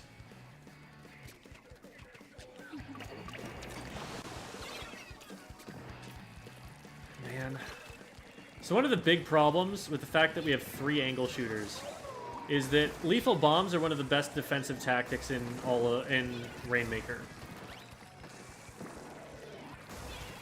The amount that I have just slowed down this push in a 3v1 situation against the Rainmaker simply by throwing bombs at it is not to be undervalued.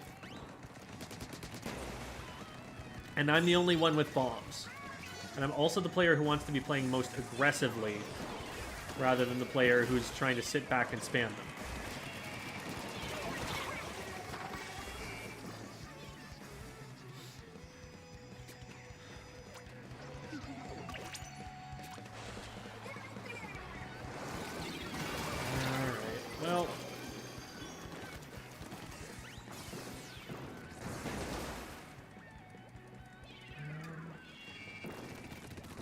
Oh boy.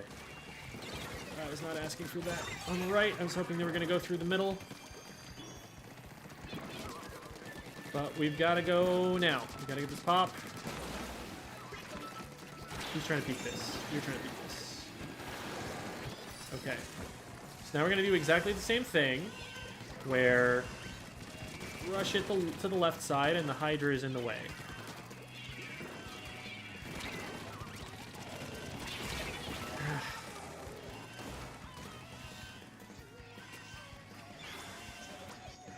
We got the checkpoint. That's progress, I guess. But we have a very limited amount of time to be able to pop it, and we are not going to do that with 2v4. Not successfully, anyway.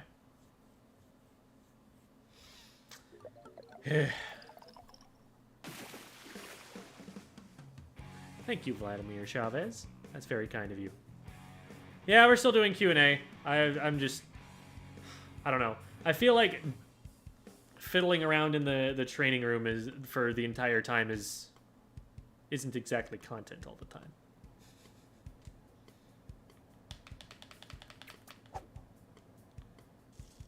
But yeah, comp diff for sure.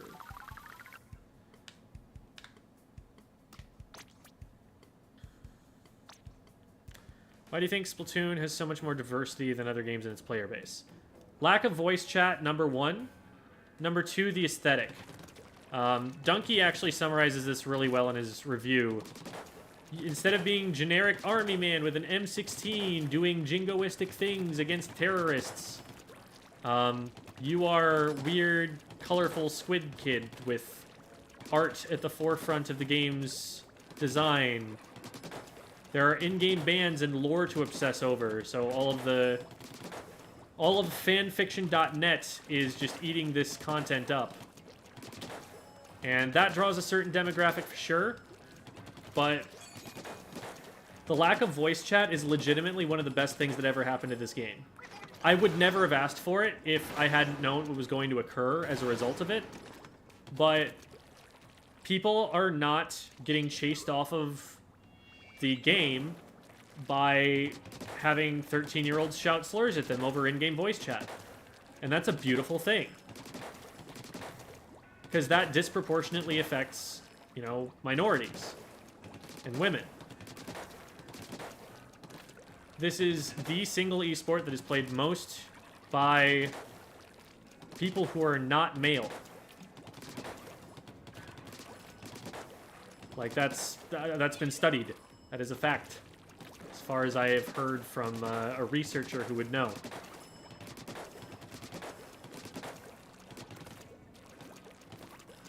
It's a good way to look into getting into Splatoon tournament play. There are a whole bunch of different servers and ways you can find tournaments. You want to be in Dapple Productions, you want to be in IPL, you want to be in Ludi. Just go to Inkopolis Crosswalk, and anywhere where it says tournament, look at that. There's also a in the Squid School server, in the there's actually a tournaments feed channel, which is hooked up to a feed where tournament organizers just post their tournaments, their announcements for them, and they'll show up there.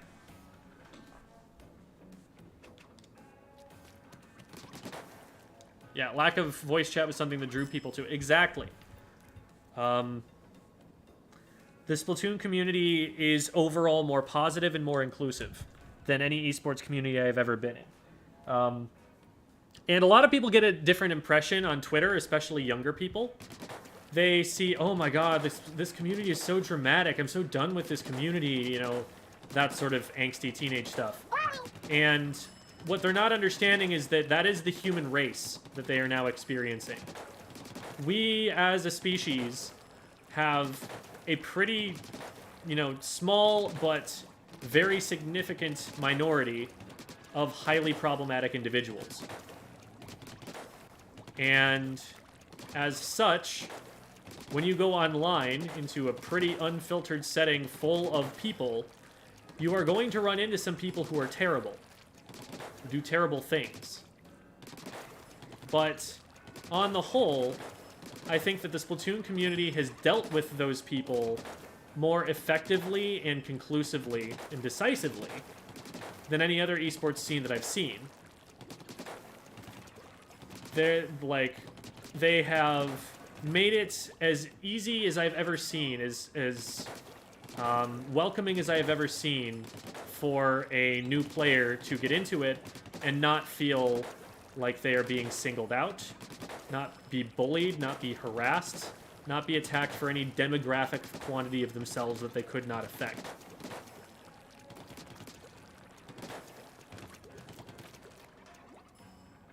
Why is GooTuber a meme or not so good weapon? So the GooTuber is a charger. But the big advantage of a charger is that it can very quickly splat someone from very far away. And the GooTuber has very short range compared to other chargers. So let's just get a quick range comparison here. Okay, still one shots for this range. I think we have to line ourselves up with this target here. So we have to get about this far before this one shots. And now let's compare that to the E-liter.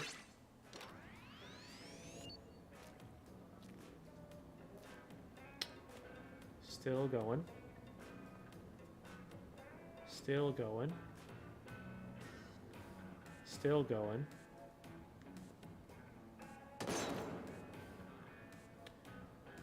So that's like, what? Almost double the range? So, yes, the GooTuber has a slightly shorter charge time, but it's not that much shorter. And having to charge is a significant disadvantage for chargers that makes them vulnerable to shorter ranged weapons. So the shorter range you make a charger, the worse it gets. Now, one thing that the Nintendo gave it to try and offset this is the ability to have charge hold for a very long time.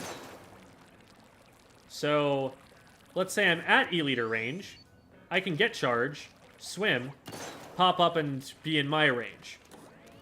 Now, why would you want to do that instead of firing from max range? I don't know. You could just hit someone from back here with an E-liter. So that is a situational advantage that it has.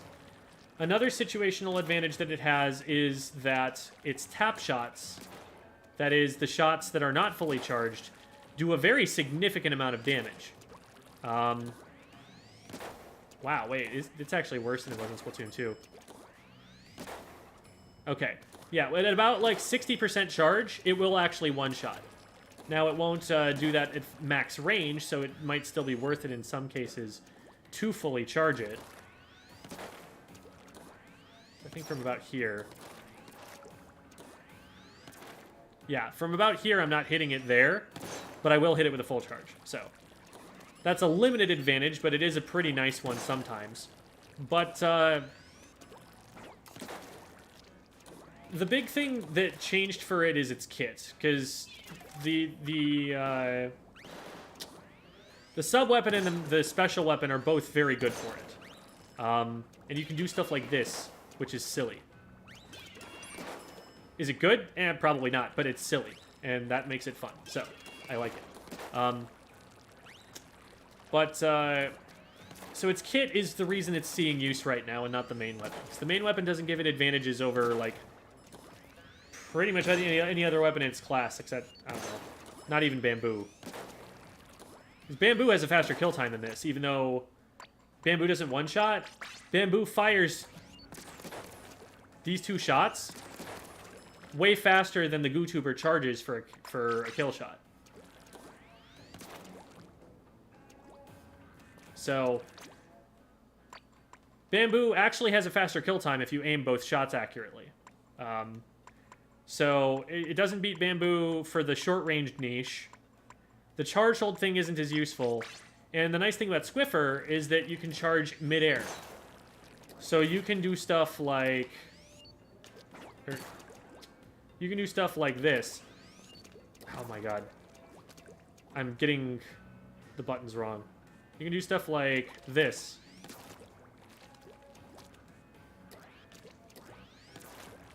Well... Oh my god. I'm so bad at this. Can you tell I'm not a Charger player? Anyway, you get the sense of what I'm talking about. Like, it makes the weapon more mobile. You're able to do stuff like this and just jump around one-shotting people with that fast mid-air charge.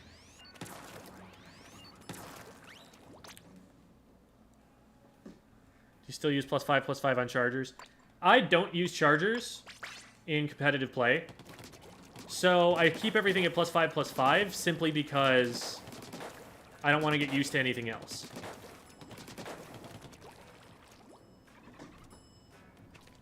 Do you think Splattershot Pro could be competitively viable with its future kits without MPU? It needs a good kit. It doesn't need a great kit, but it needs a good kit for it to see use. If it were to get Booyah Bomb again, it would be something to consider. Like, if it gets its K-Pro kit back, I'd consider using that over 52. I would still probably decide on 52 most of the time. But the 52 doesn't have Booyah anymore. K-Pro gets it, like, yeah, That's something to think about. Something to think about. Although it's, I guess it's competing for machine in that niche too, so probably still doesn't win. Man, wait. What would you need to give that thing? Missiles?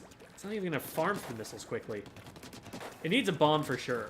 It needs something that can, like, help it poke from really long range. I don't think MPU is a big reason why it was used, to be honest. I think the Booyah Bomb was Booyah Bomb combo was a much bigger deal for it. Could Splatana be good, be the better kit? I think that main weapon is really bad, and it needs a hell of a kit to really be that viable. I think it needs a significant buff in terms of DPS to be viable. This has been asked already, but how do you keep your aim so steady on +5, even on sensitivities as low as... Practice is the answer to that question. I have drills that I outline in one of my videos called Learning Motion Controls, where I explain what I do exactly to aim better. So you kind of treat it, if you've ever played a musical instrument, a lot of the practice ideology is the same. You do it slowly until you can do it perfectly, and then you speed it up slightly. So you do things like, I'm going to start off the target and move to the target without overshooting. Oh, one of the biggest problems with people's aim in this game is they overshoot. They end up doing this sort of thing as they're trying to get their aim on target. And shooters kind of let you get away with this at lower levels because you will still hit some shots and eventually you'll splat someone. But the higher level you get, the more even a single shot that misses is punished. So you need to be getting your aim on correctly, immediately, not overshooting.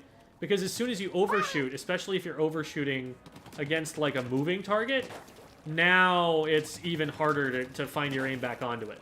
So keeping it steady is something that you practice by just doing this and getting it to the target, stopping it on the target. So I have drills like that I'm doing. There's a particular hand position that I have where I have my forearms on my thighs to stabilize the controller, so that all I have to do is push my arms further forward and back and like rotate my wrists. That I'm not, because like if I were to stand up, now from here, let me see how much of me is visible on camera. Okay, now from here, I have to use my arms to support the controller in addition to moving it. And any shakiness in my base there with my arms that are all wiggly like this, because I'm a gamer and I don't work out that much, that is going to translate into inconsistency in your movement. But if I have my feet planted on the floor and my forearms on my thighs, which are connected to my feet that are planted on the floor, there is not going to be a lot of movement that I do not deliberately create from my controller.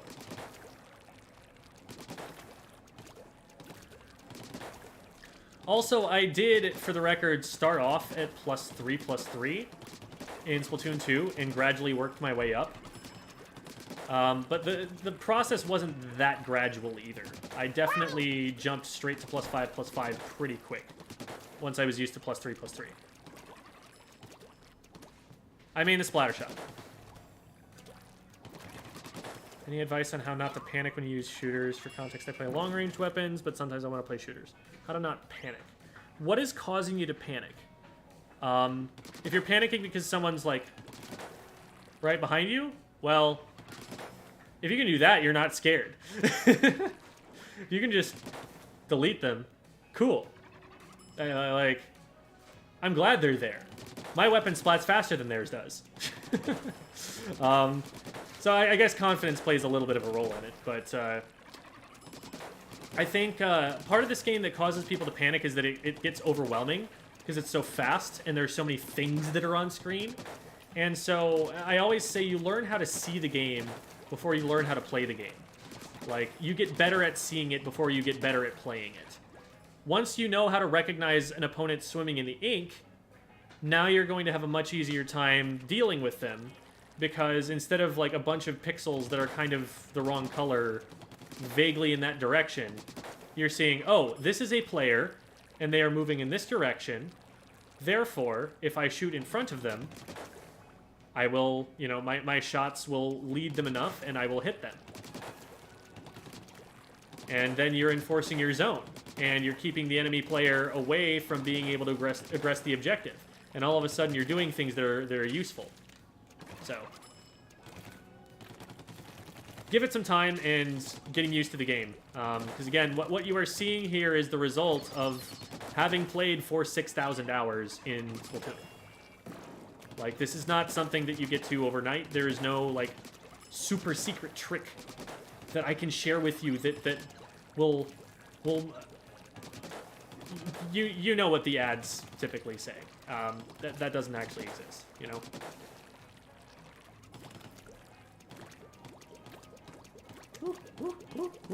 You ain't seeing anything in Ninja Squid? That is false. So, I just made a line. I just made a line to the left. I just made a line forward. There is now a rectangle that you can see on the ground. It is faint, but it is there. And this is something that I have definitely won engagements because I was able to spot. Ninja Squid is not invisible, it's just harder to see. You can especially see it when I do, like, circles. Because you can see the way that the gloss on the ink is reflecting.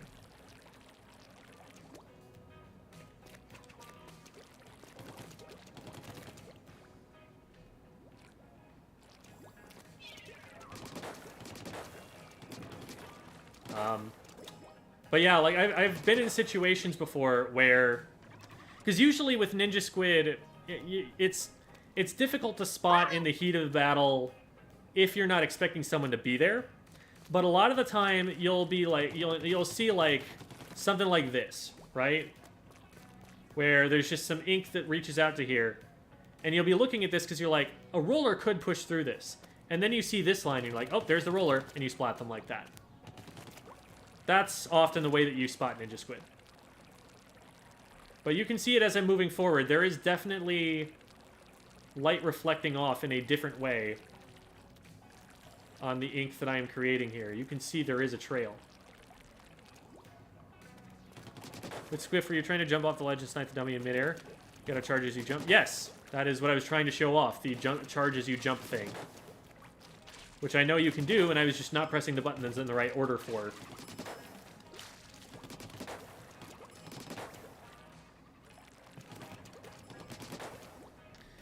I think the lighting was honestly...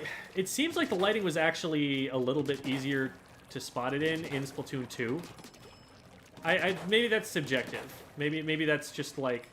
Or not subjective. Maybe that's just like... me saying things. I almost kind of want to just open up Splatoon 2 and see how easy it was to see. But it feels like the way that the lighting or something works in this game, it's a little bit harder to spot.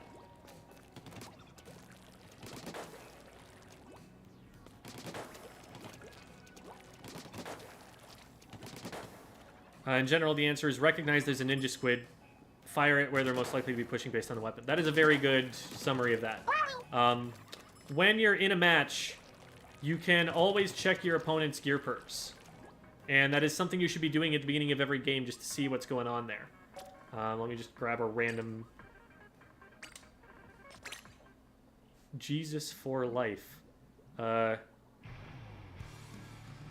Isn't the whole point there that there's also Jesus after death? Isn't that a really... Anyway. So, like, you don't get this exact view, unfortunately, but you can press X, and you will see all of the main gear perks that they've got on both sides here. So you can always just check this at the beginning of a match as you're rolling out, and just look and see, okay, Ninja Squid Roller, watch out for that.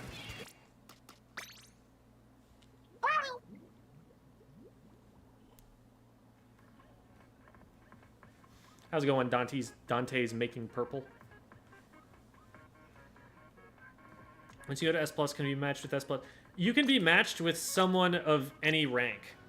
You can be in A rank and be matched with S+ players. That is possible. Now, there is a matchmaking system underwriting it, which is the Glicko 2 system, which is the same thing that was used in Splatoon 2, and is, in my opinion, a very effective matchmaking system. Now, that's only based on skill base. That is only skill-based matchmaking. There are other factors that feature in matchmaking in Splatoon that I disagree more with than I disagree with Glicko. But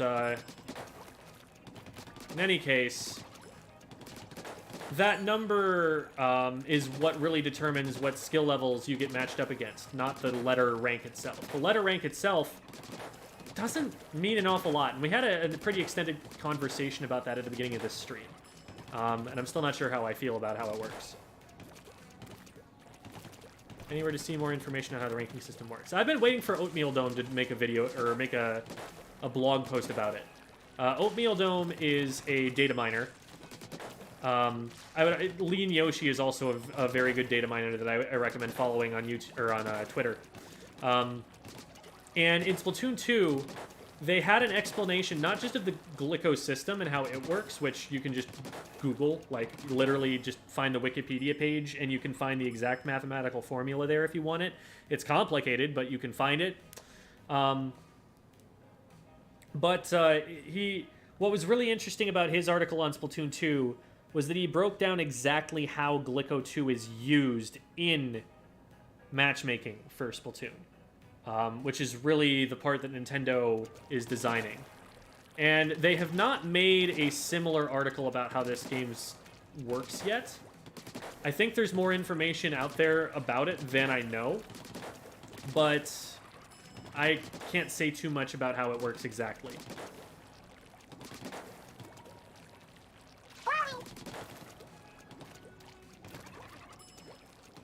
Ignoring the subspecials, what are the different strengths for the different shooters? I can't tell between some like Sploosh, Arrow. Oh, okay, so just main weapons. We can talk about that. So, we'll use Splattershot as a baseline. It's middle of the range, or middle of the road range. I will use painting range as an approximation for weapon range here. I just need everyone to... Actually, no, that's not even going to work because the arrow spray exists. Okay, so...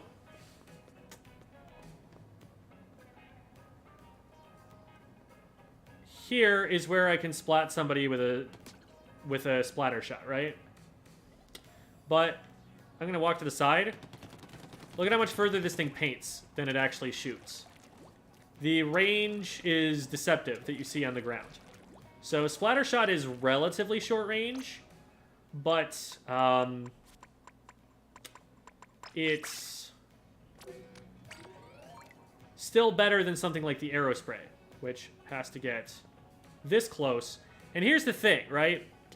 This is supposedly the arrow spray's max range, but look at the four handles around the reticle. This is so random. I am missing so many of these shots. And I need 5 of them to splat. Compare that to the splatter shot. Most of these shots are going to hit. Even if I keep holding down the fire button, which is not a thing you should typically do. So, the arrow spray, because it has a much more random firing pattern, like look at how far the ink spreads out compared to on the splatter shot. This is a better painting weapon than it is a fighting weapon. It has shorter range, but the painting range is dramatically outsized compared to its firing range. It has about the painting range of a splatter shot, despite having to, you know, be in sneezing distance of them to hit them. So the arrow spray ideally is used as a support weapon to get a useful special, pop it, and then get another special again really, really quickly, all while giving its team turf control. That's what the arrow spray wants to do. Problem is, number one, that's the only thing it's good at. It can't fight anywhere near as well as the junior, which paints almost as well. And it doesn't actually have a special that's worth spamming that way. So the junior also paints very quickly for its special. But it has a special it can use, and this special actually makes it able to fight at this range, which it likes. And it has lethal bombs that it can throw in the meantime to stall for time and still have threat on the map. Well, okay, I can't freeze... I can't go into the menu until the special is done for some reason. So, painting range... Here, let's... Okay, so combat range is about the same as the arrow sprays. The random spray is just the tiniest bit less. It only needs 4 shots to splat. And those are more accurate shots. So this is a much more viable weapon for actually taking up-close fights, especially since it's, like the arrow spray, it is a lightweight weapon. Like, if this gets on top of someone, it can actually, like, decisively win fights sometimes. X-Ray, I was playing a scrim with X-Ray today, and they got, like, a 21-4 game or something on this thing. When it's, like, it's a support weapon. It's supposed to play that way, but, like, sometimes you just get a bunch of lucky bombs or, like, pop a bubble and get in on somebody who can't quite hit you, and you're able to do this sort of thing. So, Junior, much more viable as a support weapon, hard outclasses the arrow spray right now, and always has in, I think, most of the metas that have been in both of the previous Splatoon games. Splattershot, because it's so much more accurate and has so much more range and still has such an insanely fast kill time and only needs 3 shots, this is one of the premier slaying weapons in the entire game. This thing deletes people very quickly.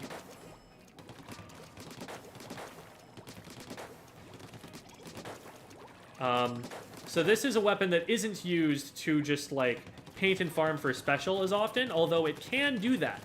And a lot of the time you actually do want to farm for your special and play a little bit more passive before you get it, so that you are able to use it to counter the E-leaders that are running rampant in the meta right now.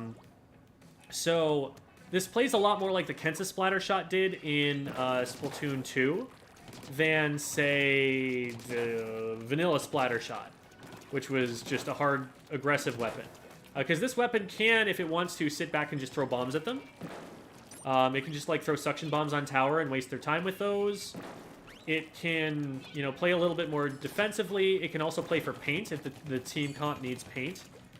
Because it paints pretty well still, despite not quite being at the level of a support weapon of, like, a Aerospray or Junior. But then, once it gets its special and launches that, it's going to go in and go for picks. It's going to go in and play off fights that its team sets up for them. Because as long as the opponents are not immediately ready to deal with it, it can take them off the map very fast and very decisively. And it can also maneuver very well so that it can push up into the positions that it needs to get to be able to do that. And it has just enough range, just about the sweet spot of range that it would want to be able to do that. Bumping up to Splattershot Pro, which is somewhere on this list of weapons. I've definitely gone past it. There it is. So Splattershot Pro, it moves from frontline to midline at this point. This is no longer the kind of weapon that you are going to play to try and get close to them and get picks with if you're in a fight. This is a weapon that actually wants to keep its range now. This is a weapon where you're trying to keep yourself spaced away from your opponent a little bit. Because you don't have an advantage being up this close to a Splattershot. You have a slower kill time than the Splattershot does at this range. However, the Splattershot cannot hit shots from this range. You can. So if a Splattershot is running at you, you can just hold ZR and back up, and the Splattershot either stops running at you or gets splatted before it can ever fire a shot that hits you.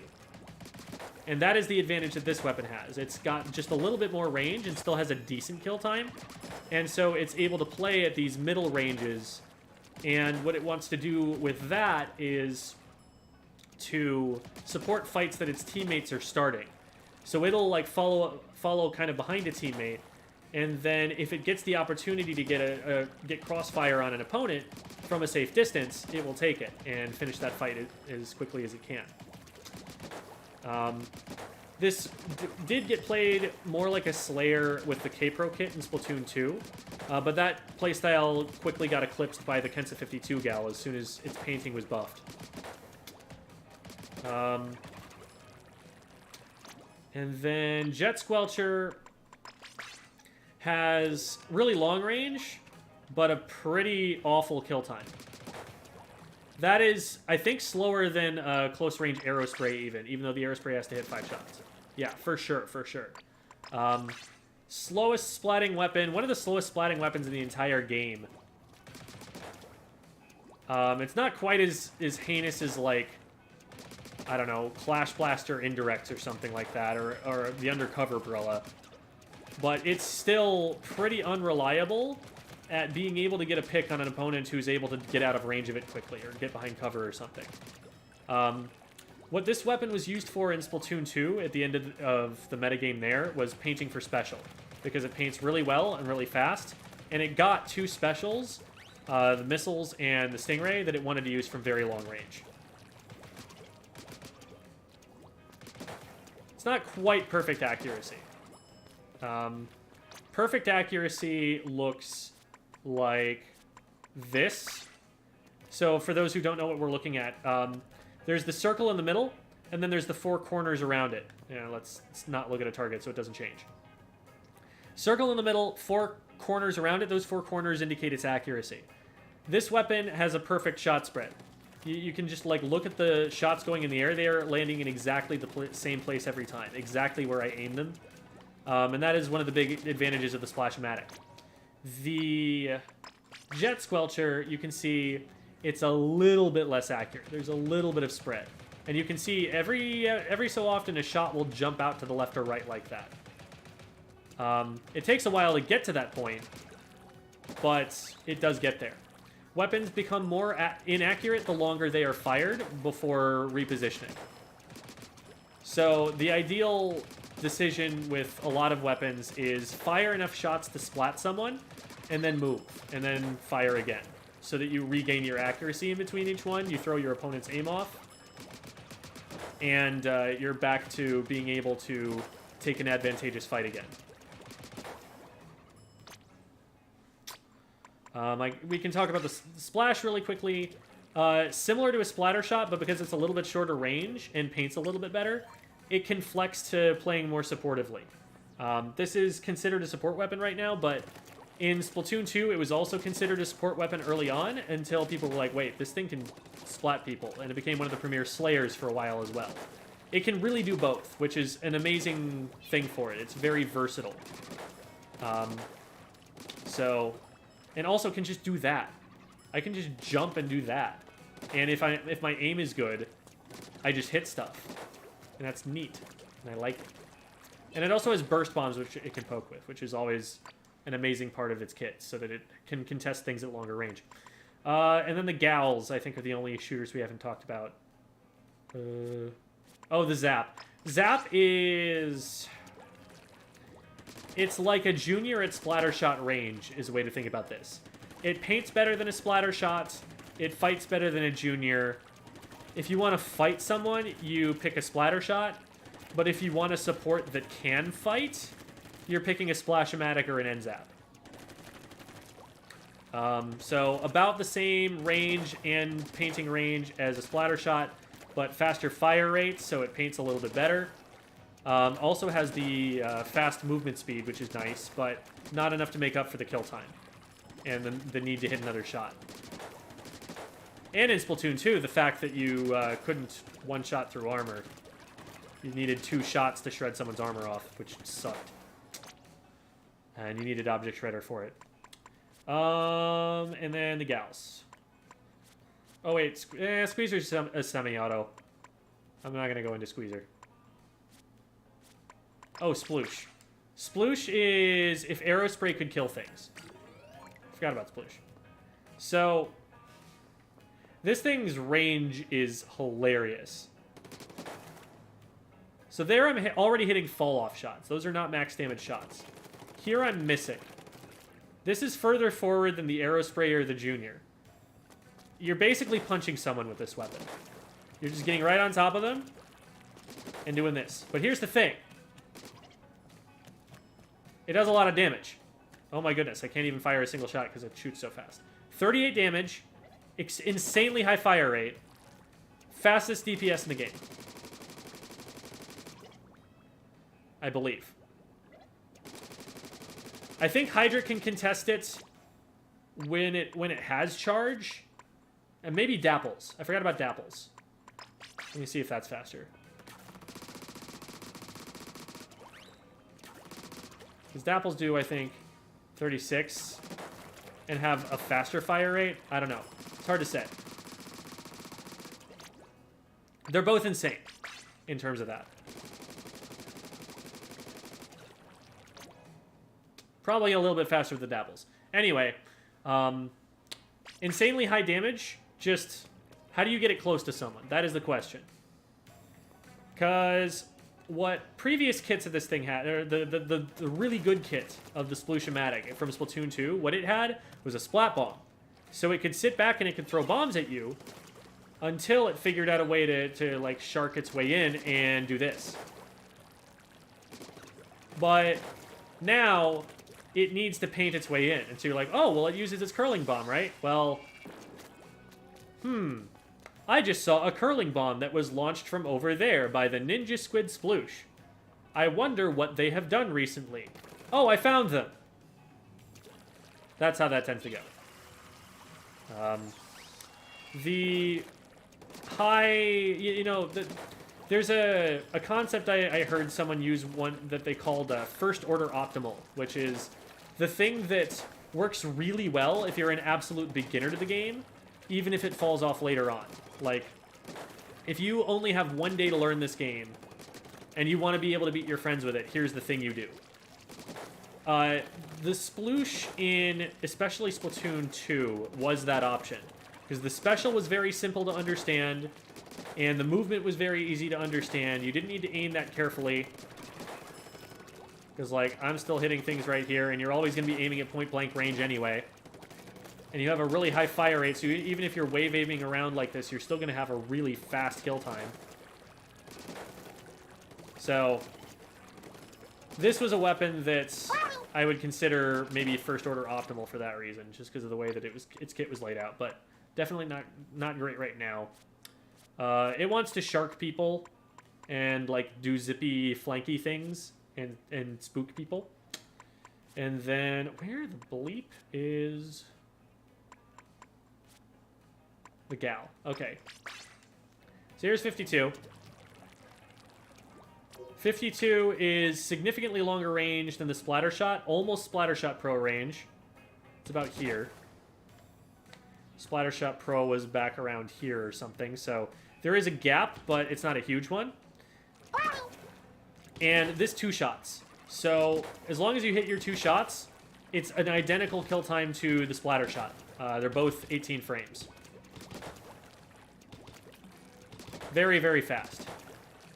And you only need to hit 2 of those shots. So even if one of them misses, it's not the biggest deal. Although it's a bigger deal than missing a Splattershot bullet. And the thing is, it misses a lot. You can see its shot spread is a lot worse. And when you jump, it's... Good lord, that was the best demonstration I've ever seen of its shot spread. Holy moly, did you see how far those were? That was so bad. So yeah, that's the problem with the gals. They would be insane if they were perfect accuracy, and so they give them terrible accuracy. The 96 especially suffers from that problem. Because the 96 also has the problem of being really slow. So it's a slower fire rate, but look at how slow the strafe speed is on this thing. It's like, ooh, I'm gonna get you. I'm gonna get there. I'm gonna get you. Like, no other weapon moves that slowly while strafing. This is a little bit better. Still kind of slow. Does the Hydra move that slow when it's strafing?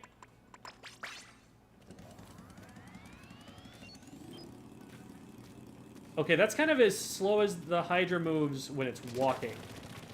And it moves about that slow when it's firing too. Yeah, 96 is just so slow when it's strafing. And that's one of its big disadvantages. It's a very immobile weapon. You move, and then you stop, and you shoot, and then you move again. you do not strafe very much. So what you do with this thing is you move, you fire 2 shots, you move again. Because you don't want to stand still for too long. You just want to be able to do your lethal damage and then get away from there.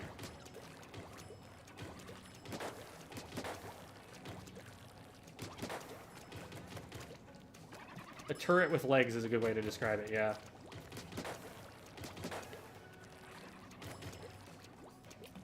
What are curling bombs good for? Movement. Literally just movement. Which is not enough with, like, every weapon they're on. Like, whee! I'm going so fast! Okay, but, like, this is still pretty fast. So it's like, okay, you get to the Rainmaker a few frames faster. That is an advantage. That is worth having. But is it really worth having over the ability to poke someone with a burst bomb? Being able to do this to a weapon that that outranges you is so insane. I can just snipe someone with double burst bomb from this range with this weapon. That player's down. And I hit them from beyond Splattershot Pro range. Like, there's an E-liter up there. I can't splat them, but I can chuck this at them and paint their feet, and maybe my Hydra can do something about it. That sort of harass is so much more valuable than getting to mid, you know, 0.5 of a second faster. Because even when you do get the Rainmaker pop faster, you know, the combat utility is just going to win you the game much more reliably than getting that one pop that one time. So don't underrate mobility, but bombs can do so much more than that. And burst bombs actually improve your mobility a lot too, for especially a lot of heavy weapons that can't paint their feet super well. Being able to do that is a godsend. Like, if I have a full ink tank and I need to get from here to here across enemy ink, bloop, bloop, I'm safe. It's that easy. And, like, this weapon obviously can just paint its feet like this and do that. But imagine you put Burst Bomb on a Dynamo or an Explosher or something. Like, look at what the Explosher has to do to cross that kind of a gap. That's so slow. Look at what a Dynamo... Oh, goodness, this is going to be funny. How does a Dynamo even move that distance the fastest? Do they do, like, this? Oh my god, because they don't paint their feet with it. So they have to, like, do this, and then swim.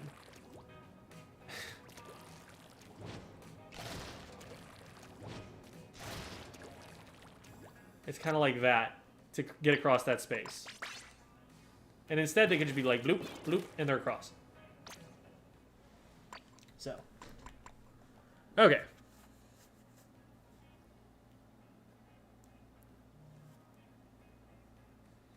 Just back into the Splatoon series, ranked pretty fast and just hit A. Is it worth? Oh god, this is getting buried already. Is it worth trying to find lower level players to scrim and get better and play low level tournaments, or just wait? I played semi-pro CS:GO and high level Fortnite, so I can learn the game at a high level. What's important for you, Judd, is to find people who share your goals.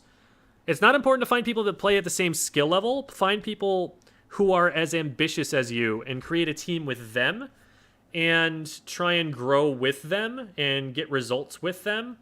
And then you'll start to run into the sorts of teams that you're looking for before long. But I think it's very invaluable to find a team. I think that doing pickups, though, is still going to be great experience because you will run into people who will recognize that you are willing to learn, that you are fast at learning because you have already played a bunch of video games and have a pretty good head for it. And from there, you will find people who are willing to help you for sure. What's your opinion on selecting a weapon for ranked solo queue? I mostly use Range Blaster, but I did watch your tier list saying that's one of the weapons that sort of requires support from the team. When not playing with a team, would it be best to pick up? Absolutely, just play whatever you want in solo, because solo is going to screw you over on comps however you play. You're just going to end up with... some teams that don't make any sense, even if you're the one part of the team that does make sense. People are pointing out, yeah, the Dynamo can use the Sprinkler for that. A little bit. It's much smaller than a Burst Bomb. And it can't place 2 of them. But it is the best you've got in a pinch. So it's something. Man, that's a lot smaller a radius than I thought the Sprinkler put down initially. Like, look at how small that is. So it's this one in the middle right here. And then this is a Burst Bomb. Look at how much bigger the Burst Bomb is. You'd still definitely want a Burst Bomb over a Sprinkler. Even for mobility.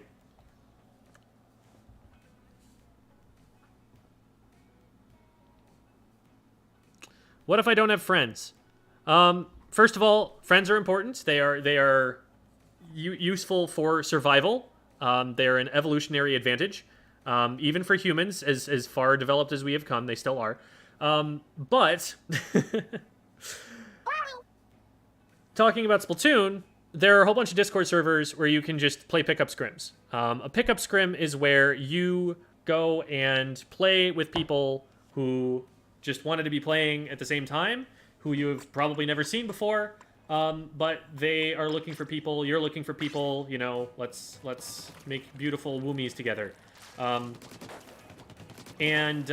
will happen is you'll find a group of 4 first, and then you'll post looking for another group of 4, and from there, you'll be able to play a video game. Thank you so much, Chris. The British pound. Right. I'm like, what kind of fake money is this? No, just kidding. I've been considering the Ballpoint Splatling. Is it as good as it looks? The main weapon is excellent. The kit is strange and niche. I won't say bad. There are definitely uses that people have found for Inkjet on a ballpoint. But there are definitely uses that you can find for much better things for a ballpoint to have. And the Fizzy Bomb is also a very weird addition to it. But there are definitely things that you can put on a ballpoint that will make it pretty strong. The problem right now is that E-Leaders are just really, really good. And E-Leaders are a pretty hard counter to Splatlings, because they outrange them and splat faster. And so if the Hydra shows itself for too long on the map, E-Leader just yeetus-deletuses it. And it doesn't get to do the things that it wants to do, that it spent so long charging up its weapon to do. Same problem with the ballpoint right now. They are off meta, but they are definitely still playable. And if you find it, you know, especially a team that's willing to play around it, you're going to do okay.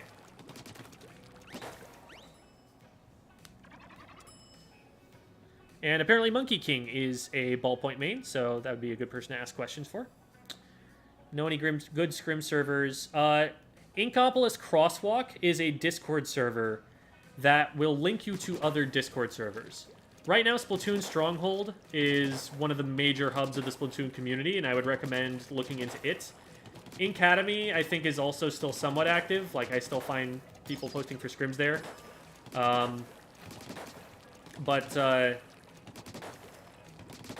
There's some utility that Splatoon Stronghold has that Inkacademy doesn't. And also, one of the kind of founder of Inkacademy ended up getting into NFTs, which has made them somewhat less popular than they were before. As a, you know, just generally as a member of the community. Because there are a lot of people who have strong feelings about that have not liked that move. So that's also something where people are like, do I really feel comfortable supporting this particular resource? What is your opinion on table turf battles? Quite fun. I haven't played them in a little while, but that's more because I've just been doing other stuff.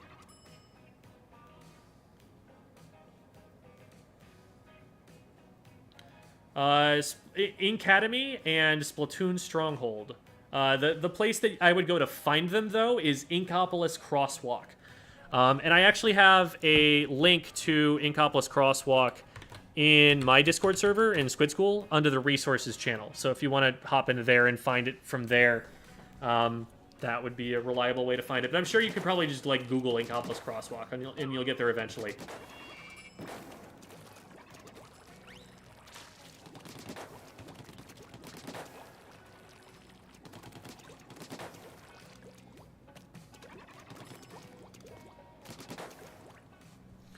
Not really a big difference from S plus 0 to S plus 50 as far as matching goes, or am I just imagining things?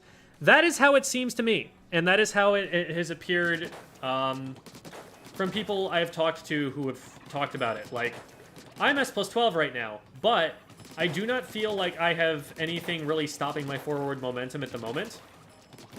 It has not felt like a significant increase in skill between S plus 0 and here. I've also got, you know, friends and teammates who are around my skill level who are already S plus 50. And a tweet from Shaq from a while back said, like, the people who are S plus 50 are not the best players, they're the players who have played the most. So, that seems to be the, oh, blurry gem. Cool. I do know that some people, their quality settings will start off at like 160p or something. It's weird. But any Explosher tips? Is it worth it over Hydra? Explo is the alternative backline weapon to E-Leader right now. It is the #1 thing that you run if you don't want to run an E-Leader. And it is absolutely viable because it can really do a lot to suppress an E-Leader.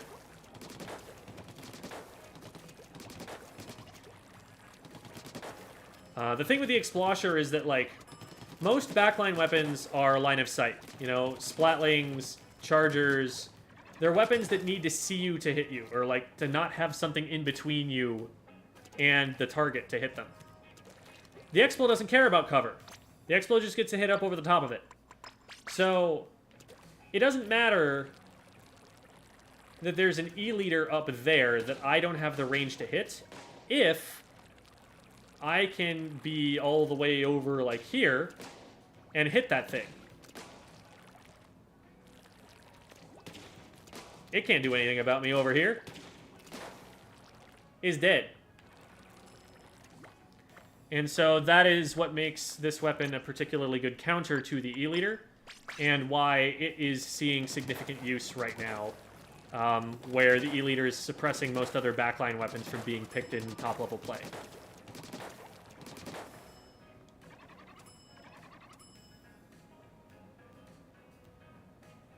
Thanks for recommending the server. Yeah, absolutely. Thick sloshing machine. Yes, exactly. Do you think it is a mistake to have one rank for every mode? I do way better in splat zones than tower control, for example.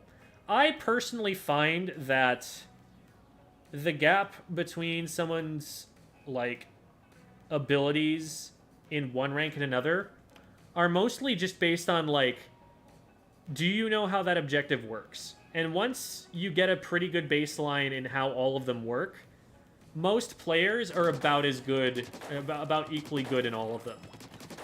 Usually it's just a knowledge gap and not like a real skill gap. It's not like there are things you have to do in Rainmaker that are that different from what you have to do in tower control, that are that different from what you have to do in Clan Blitz.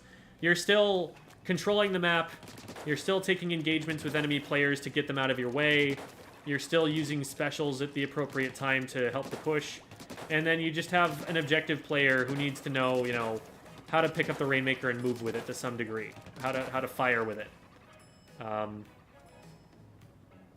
So I don't think there's a huge difference, and that's the change in the ranking system that I'm, like, least bothered by. Which capture card do I use? Elgato HD60S. I recommend it because while it is a pain in the butt to actually get your computer to notice the first time, once your computer knows it's there, I have never had a problem with it. It is one of the most ruthlessly consistent capture cards I've ever seen. Just does not mess up. I really liked my Avermedia C875 when I had it. The problem was, I think, like, the OS changed or something on my computer, and I guess the drivers were out of date at that point, and it just stopped working straight up. Could not get that thing to work for the life of me anymore. So I've had an HD 60S ever since, and this has been on my computer for like 3 years now. Not a problem, other than just getting OBS to recognize it the first time.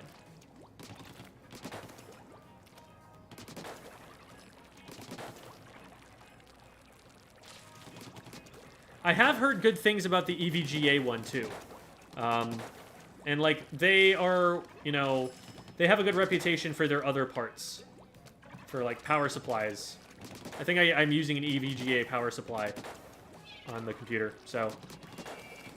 Yeah, I mean, that's one to check out. I haven't tested it myself, but a tech guy that I know who had people that he trusts test it said it was good.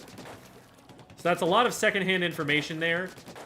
And, you know, maybe there are some features that you're looking for that it might not have or something, but yeah, I mean, seems decent. It's Femi! Hi, Femi!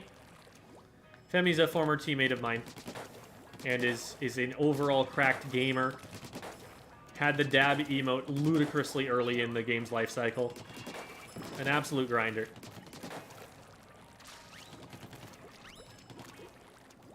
Best way to aim with the Splattershot special.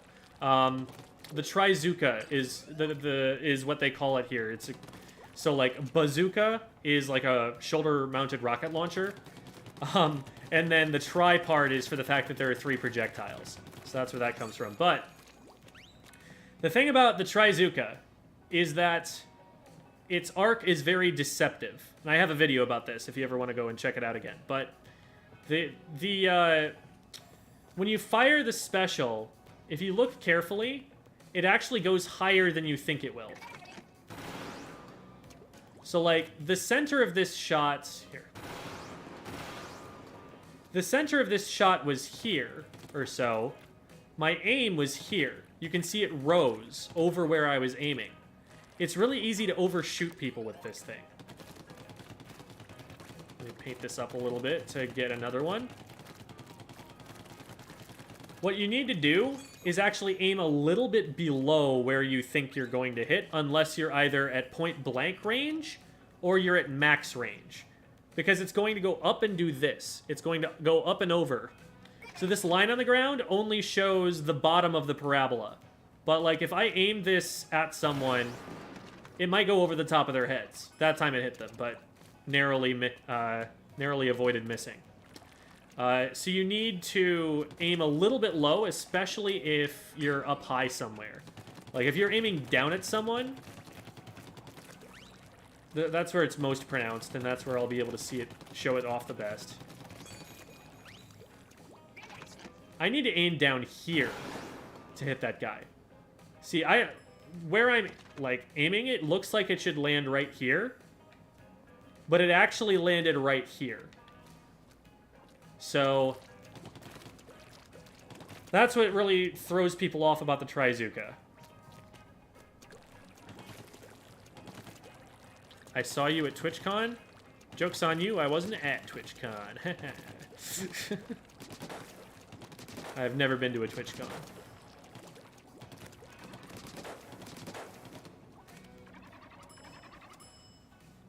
Opinions on the fear system? I'm assuming rank system. Oh, gear system. Gear system. It is designed to make the game take some time to progress through, which I think is overall a good design choice for them. Can be annoying for beginner-level players who feel like other people are at an advantage for having played longer than them. But frankly, I think the advantage gained from gear is far, far less than the advantage that you're gaining from having played the game longer than someone else. I think the experience with the game is way more valuable than, oh, I've got this tricked out gear that's both very cool looking and also functional for the build. Like, you cannot sabotage a top player with their gear hard enough that they will not still wipe the floor with the vast majority of the human race in this game.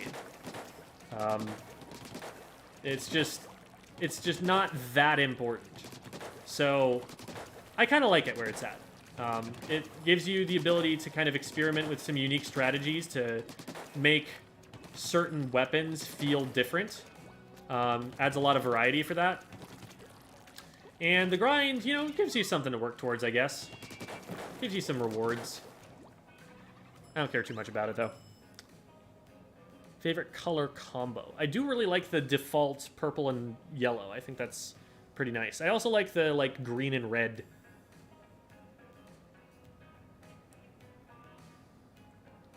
How do I learn why certain gear is good? I can easily find out what is good, but I always have to ask people why. That depends on a high-level understanding of the game. That's something that even I am mostly just paraphrasing from what I hear from, like, FLC right now. FLC and, like, Chara and top players who are playing at top level and experimenting with builds with a top-level playstyle in mind. There you're getting into one of the more nuanced, complex questions in the game, which is which strategies are best and how do I complement those with the gear build. Is vanilla range blaster very dependent on intensify action? I would say yes. I think any blaster should at least be running like 1-2 of that or something. Probably like 1-3 or 2 mains is what I prefer. But I'm seeing a lot of people build less on it, and I don't know why, frankly. I try running less than 2 mains on my blaster, and I'm like, this feels terrible. I'm missing like a third of my shots when I jump. I don't like it. But you definitely don't need to go above 2 mains. There's very little gear in the game that you would ever want to go above 2 mains on. Main power-up was like that in Splatoon 2. I don't think there's like anything that's like that in Splatoon 3. Just the diminishing returns are not worth it at that point. Favorite Splatling, best Splatling, worst Splatling. Best Splatling Hydra. No question about that. It got a huge upgrade in its kit. It got an auto bomb, which is sick for it, so it can see stuff, and it has, you know, lethal pressure. It got a booyah bomb, so it can actually combat backliners that outrange it. It has massive range still. Very good Splatling. Ballpoint is a very solid main weapon, and definitely has potential to be better than Hydra if it gets a kit that makes more sense for it. Favorite Splatling. I mean, I'm most used to playing the heavy, so I'd probably just say that one because I know that one better than any of the others. But Nautilus is really sick. It just needs a better kit. Worst Splatling. Which one's worst right now? It's probably either Mini or not. I'd probably say Mini. Yeah, I'd definitely say Mini. Which is crazy because it has a Burst Bomb. Like, Mini with Burst Bomb is already insane, but Hammer is the worst special in the game, and Mini can't do very much with it. A Mini throws its hammer, and that's its special. It does not try to use the hammer. It does not try to go in. So that is just not a useful thing for a Mini to do. It's not the range it wants to play at.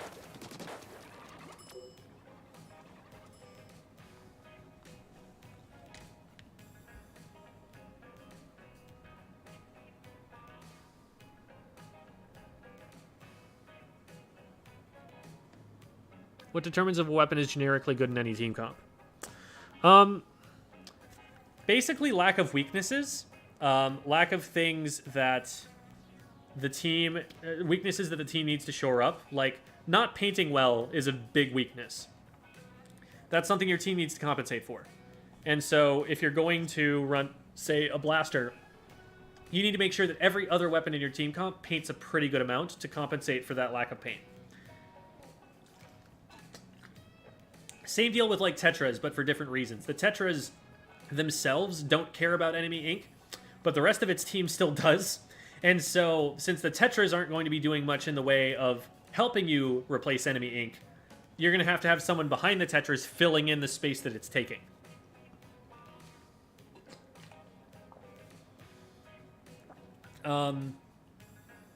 So, like, maneuverability, fast kill time, paint, those are all things that make a weapon more likely to slot into a team comp well.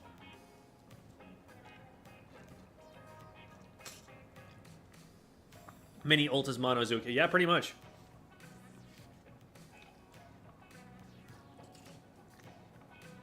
Oh, lethal bombs is another big thing. Thank you for pointing that one out, Riley Cole. Lethal bombs are just universally very powerful tools. There are a few weapons that actually like a different sub better. So, like, if you give an Explo a burst bomb, you break that weapon. Giving the machine Fizzy Bomb, that is the perfect sub for that weapon. But most weapons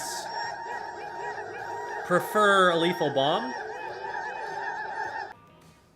And I'm going to finish this thought, and then I'm going to say thank you to Nicolini. Actually, I already said that. Whoops. And there is no weapon that is going to be bad for the reason that you gave it a lethal bomb. Thank you for sending all of the woomies over, Nicolini. Nicolini is a very cool and poggers former Bamboo player. I don't know if you're playing that much in Splatoon 3 these days, but I saw some Tri-Stringer gameplay. Howdy, howdy, howdy.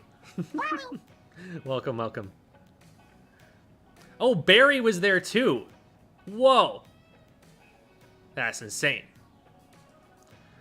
Thank you so much for the donation, Zol. Have any tips for ink vac? Most weapons I run in comp have ink vac. I feel like most of the time when I use it, I die. Yes, that is the trick with ink vac, because ink vac is really awkward. So FLC's opinion is that ink vac is one of the worst specials in the game. I think it is depressingly mid. Because there is an outsized impact it can have. There is a use case where it actually makes it very difficult to defend. But there are also a lot of use cases where it just dies. So, for example, ink vac, what a lot of people are doing right now to the ink vac is they are just shooting at it. Like, that's the thing you're not supposed to do, right? Because, like, that's the thing, the gimmick of the special, that the more you shoot at it, the bigger its explosion radius is. But here's the thing. If I have a Hydra Splatling, and I fill up the ink vac by myself, by just firing my full charge into it, it fills up, and then I keep hitting it afterwards. And so you have as long as it takes for a Hydra to splat you to aim and fire that shot before you die. The ink vac also is not very mobile at all. So something like a short-range weapon can literally just swim around behind it and shoot it in the back, which I have done on many occasions.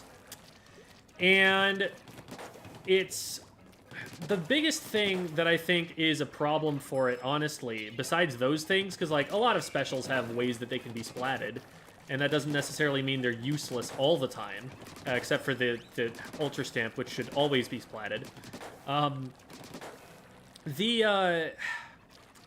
The biggest problem for it is that, like, you probably want to run it on something like a Charger, because Charger is a really good weapon, and you can, like, slot it into a comp really easily. You just put the Charger out there instead of an E-liter, and boom, you've got an ink vac. But if you have an ink vac out, you don't have a Charger out on the map anymore. You're taking the Charger out of play. You're removing the laser. There's no more kill threat on this entire side of the map. And in most cases, I don't think it's actually worth it to have that. I think in most cases, you would actually just prefer to have the Charger laser still. And it's only for pushing through very specific choke points in very specific moments that the VAC is really going to help you. So it's very situational, I think.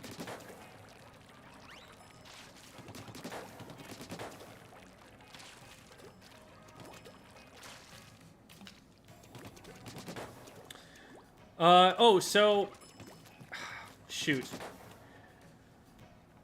Y'all who have been here for a little while know about what my router does. At very specific times of day, it will just stop working for a minute and then come back online. And normally, up until this point, it has done so at about 30 seconds past midnight. Today, as you may have noticed, it did not do that. This is midnight Central Time. We're coming up on 1 a.m. Now it's doing it at about 1:02 a.m. I don't know why the time is switched, but it is very reliable. And so at some point in time here, if I don't remember to do something about it, it's just gonna die. So 6 minutes from now, if all of a sudden the stream goes down, please realize that that's not that the stream is ending, it's just the router died for no reason. So you should be asleep. I have a very late schedule.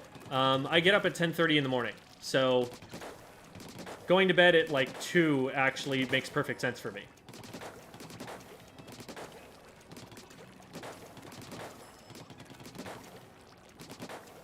It's the router. It's specifically the router, because I've actually plugged the computer directly into the modem, bypassing the router, and the internet did not die.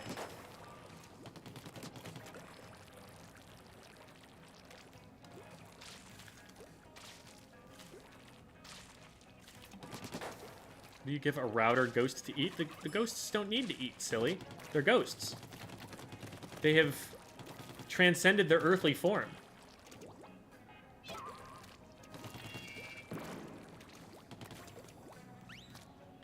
Still more consistent than the Splatoon servers. Goodness. Based and circadian rhythm pilled. That is the thing I just read. Are you gonna do the Squiffer thing? Banky really just wants me to do this Squiffer thing, huh? I'm not good at it, and I'm not particularly interested in learning at the moment. What brand is the router? I don't remember. It's probably like an Asus or something. I'd have to check. I don't know. Opinion on the Squid Surge and Squid Roll. Squid Roll is cool. It's niche and situational, but there's some really neat uses for it. I especially love the ability to Squid Roll off of walls. I think that's a movement technique, movement option that the game has needed.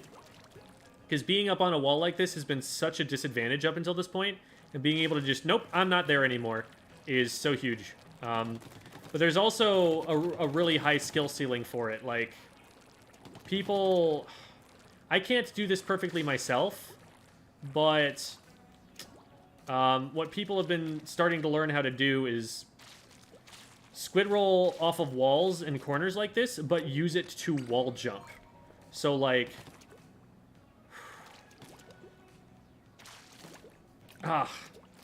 they're able to, like, squid roll onto the wall that they paint before they squid roll to it. So it's like... Let me try it again.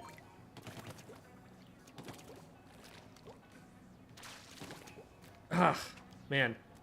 That really messed up the camera.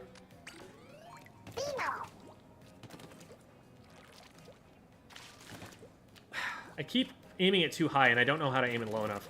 Or maybe I'm just not fast enough. But people can just do that and, like, do it really fast, and you're literally wall jumping. It's so fast, and it's so neat and groovy and fun and funky.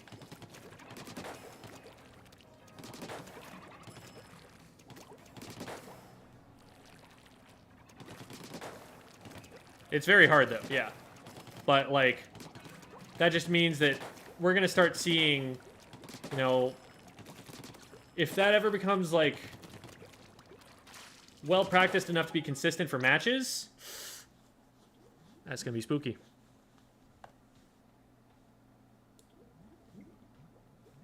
Squid Surge, though, is mostly a death sentence. There are very few times that I've ever wanted to Squid Surge. The use case for Squid Surging, I think, is you don't have the wall above you painted. Oh my god. And you need to get up it anyway. Without pausing to paint it. I think that's the only thing that Squid Surging is good for. I don't think you ever want to expose yourself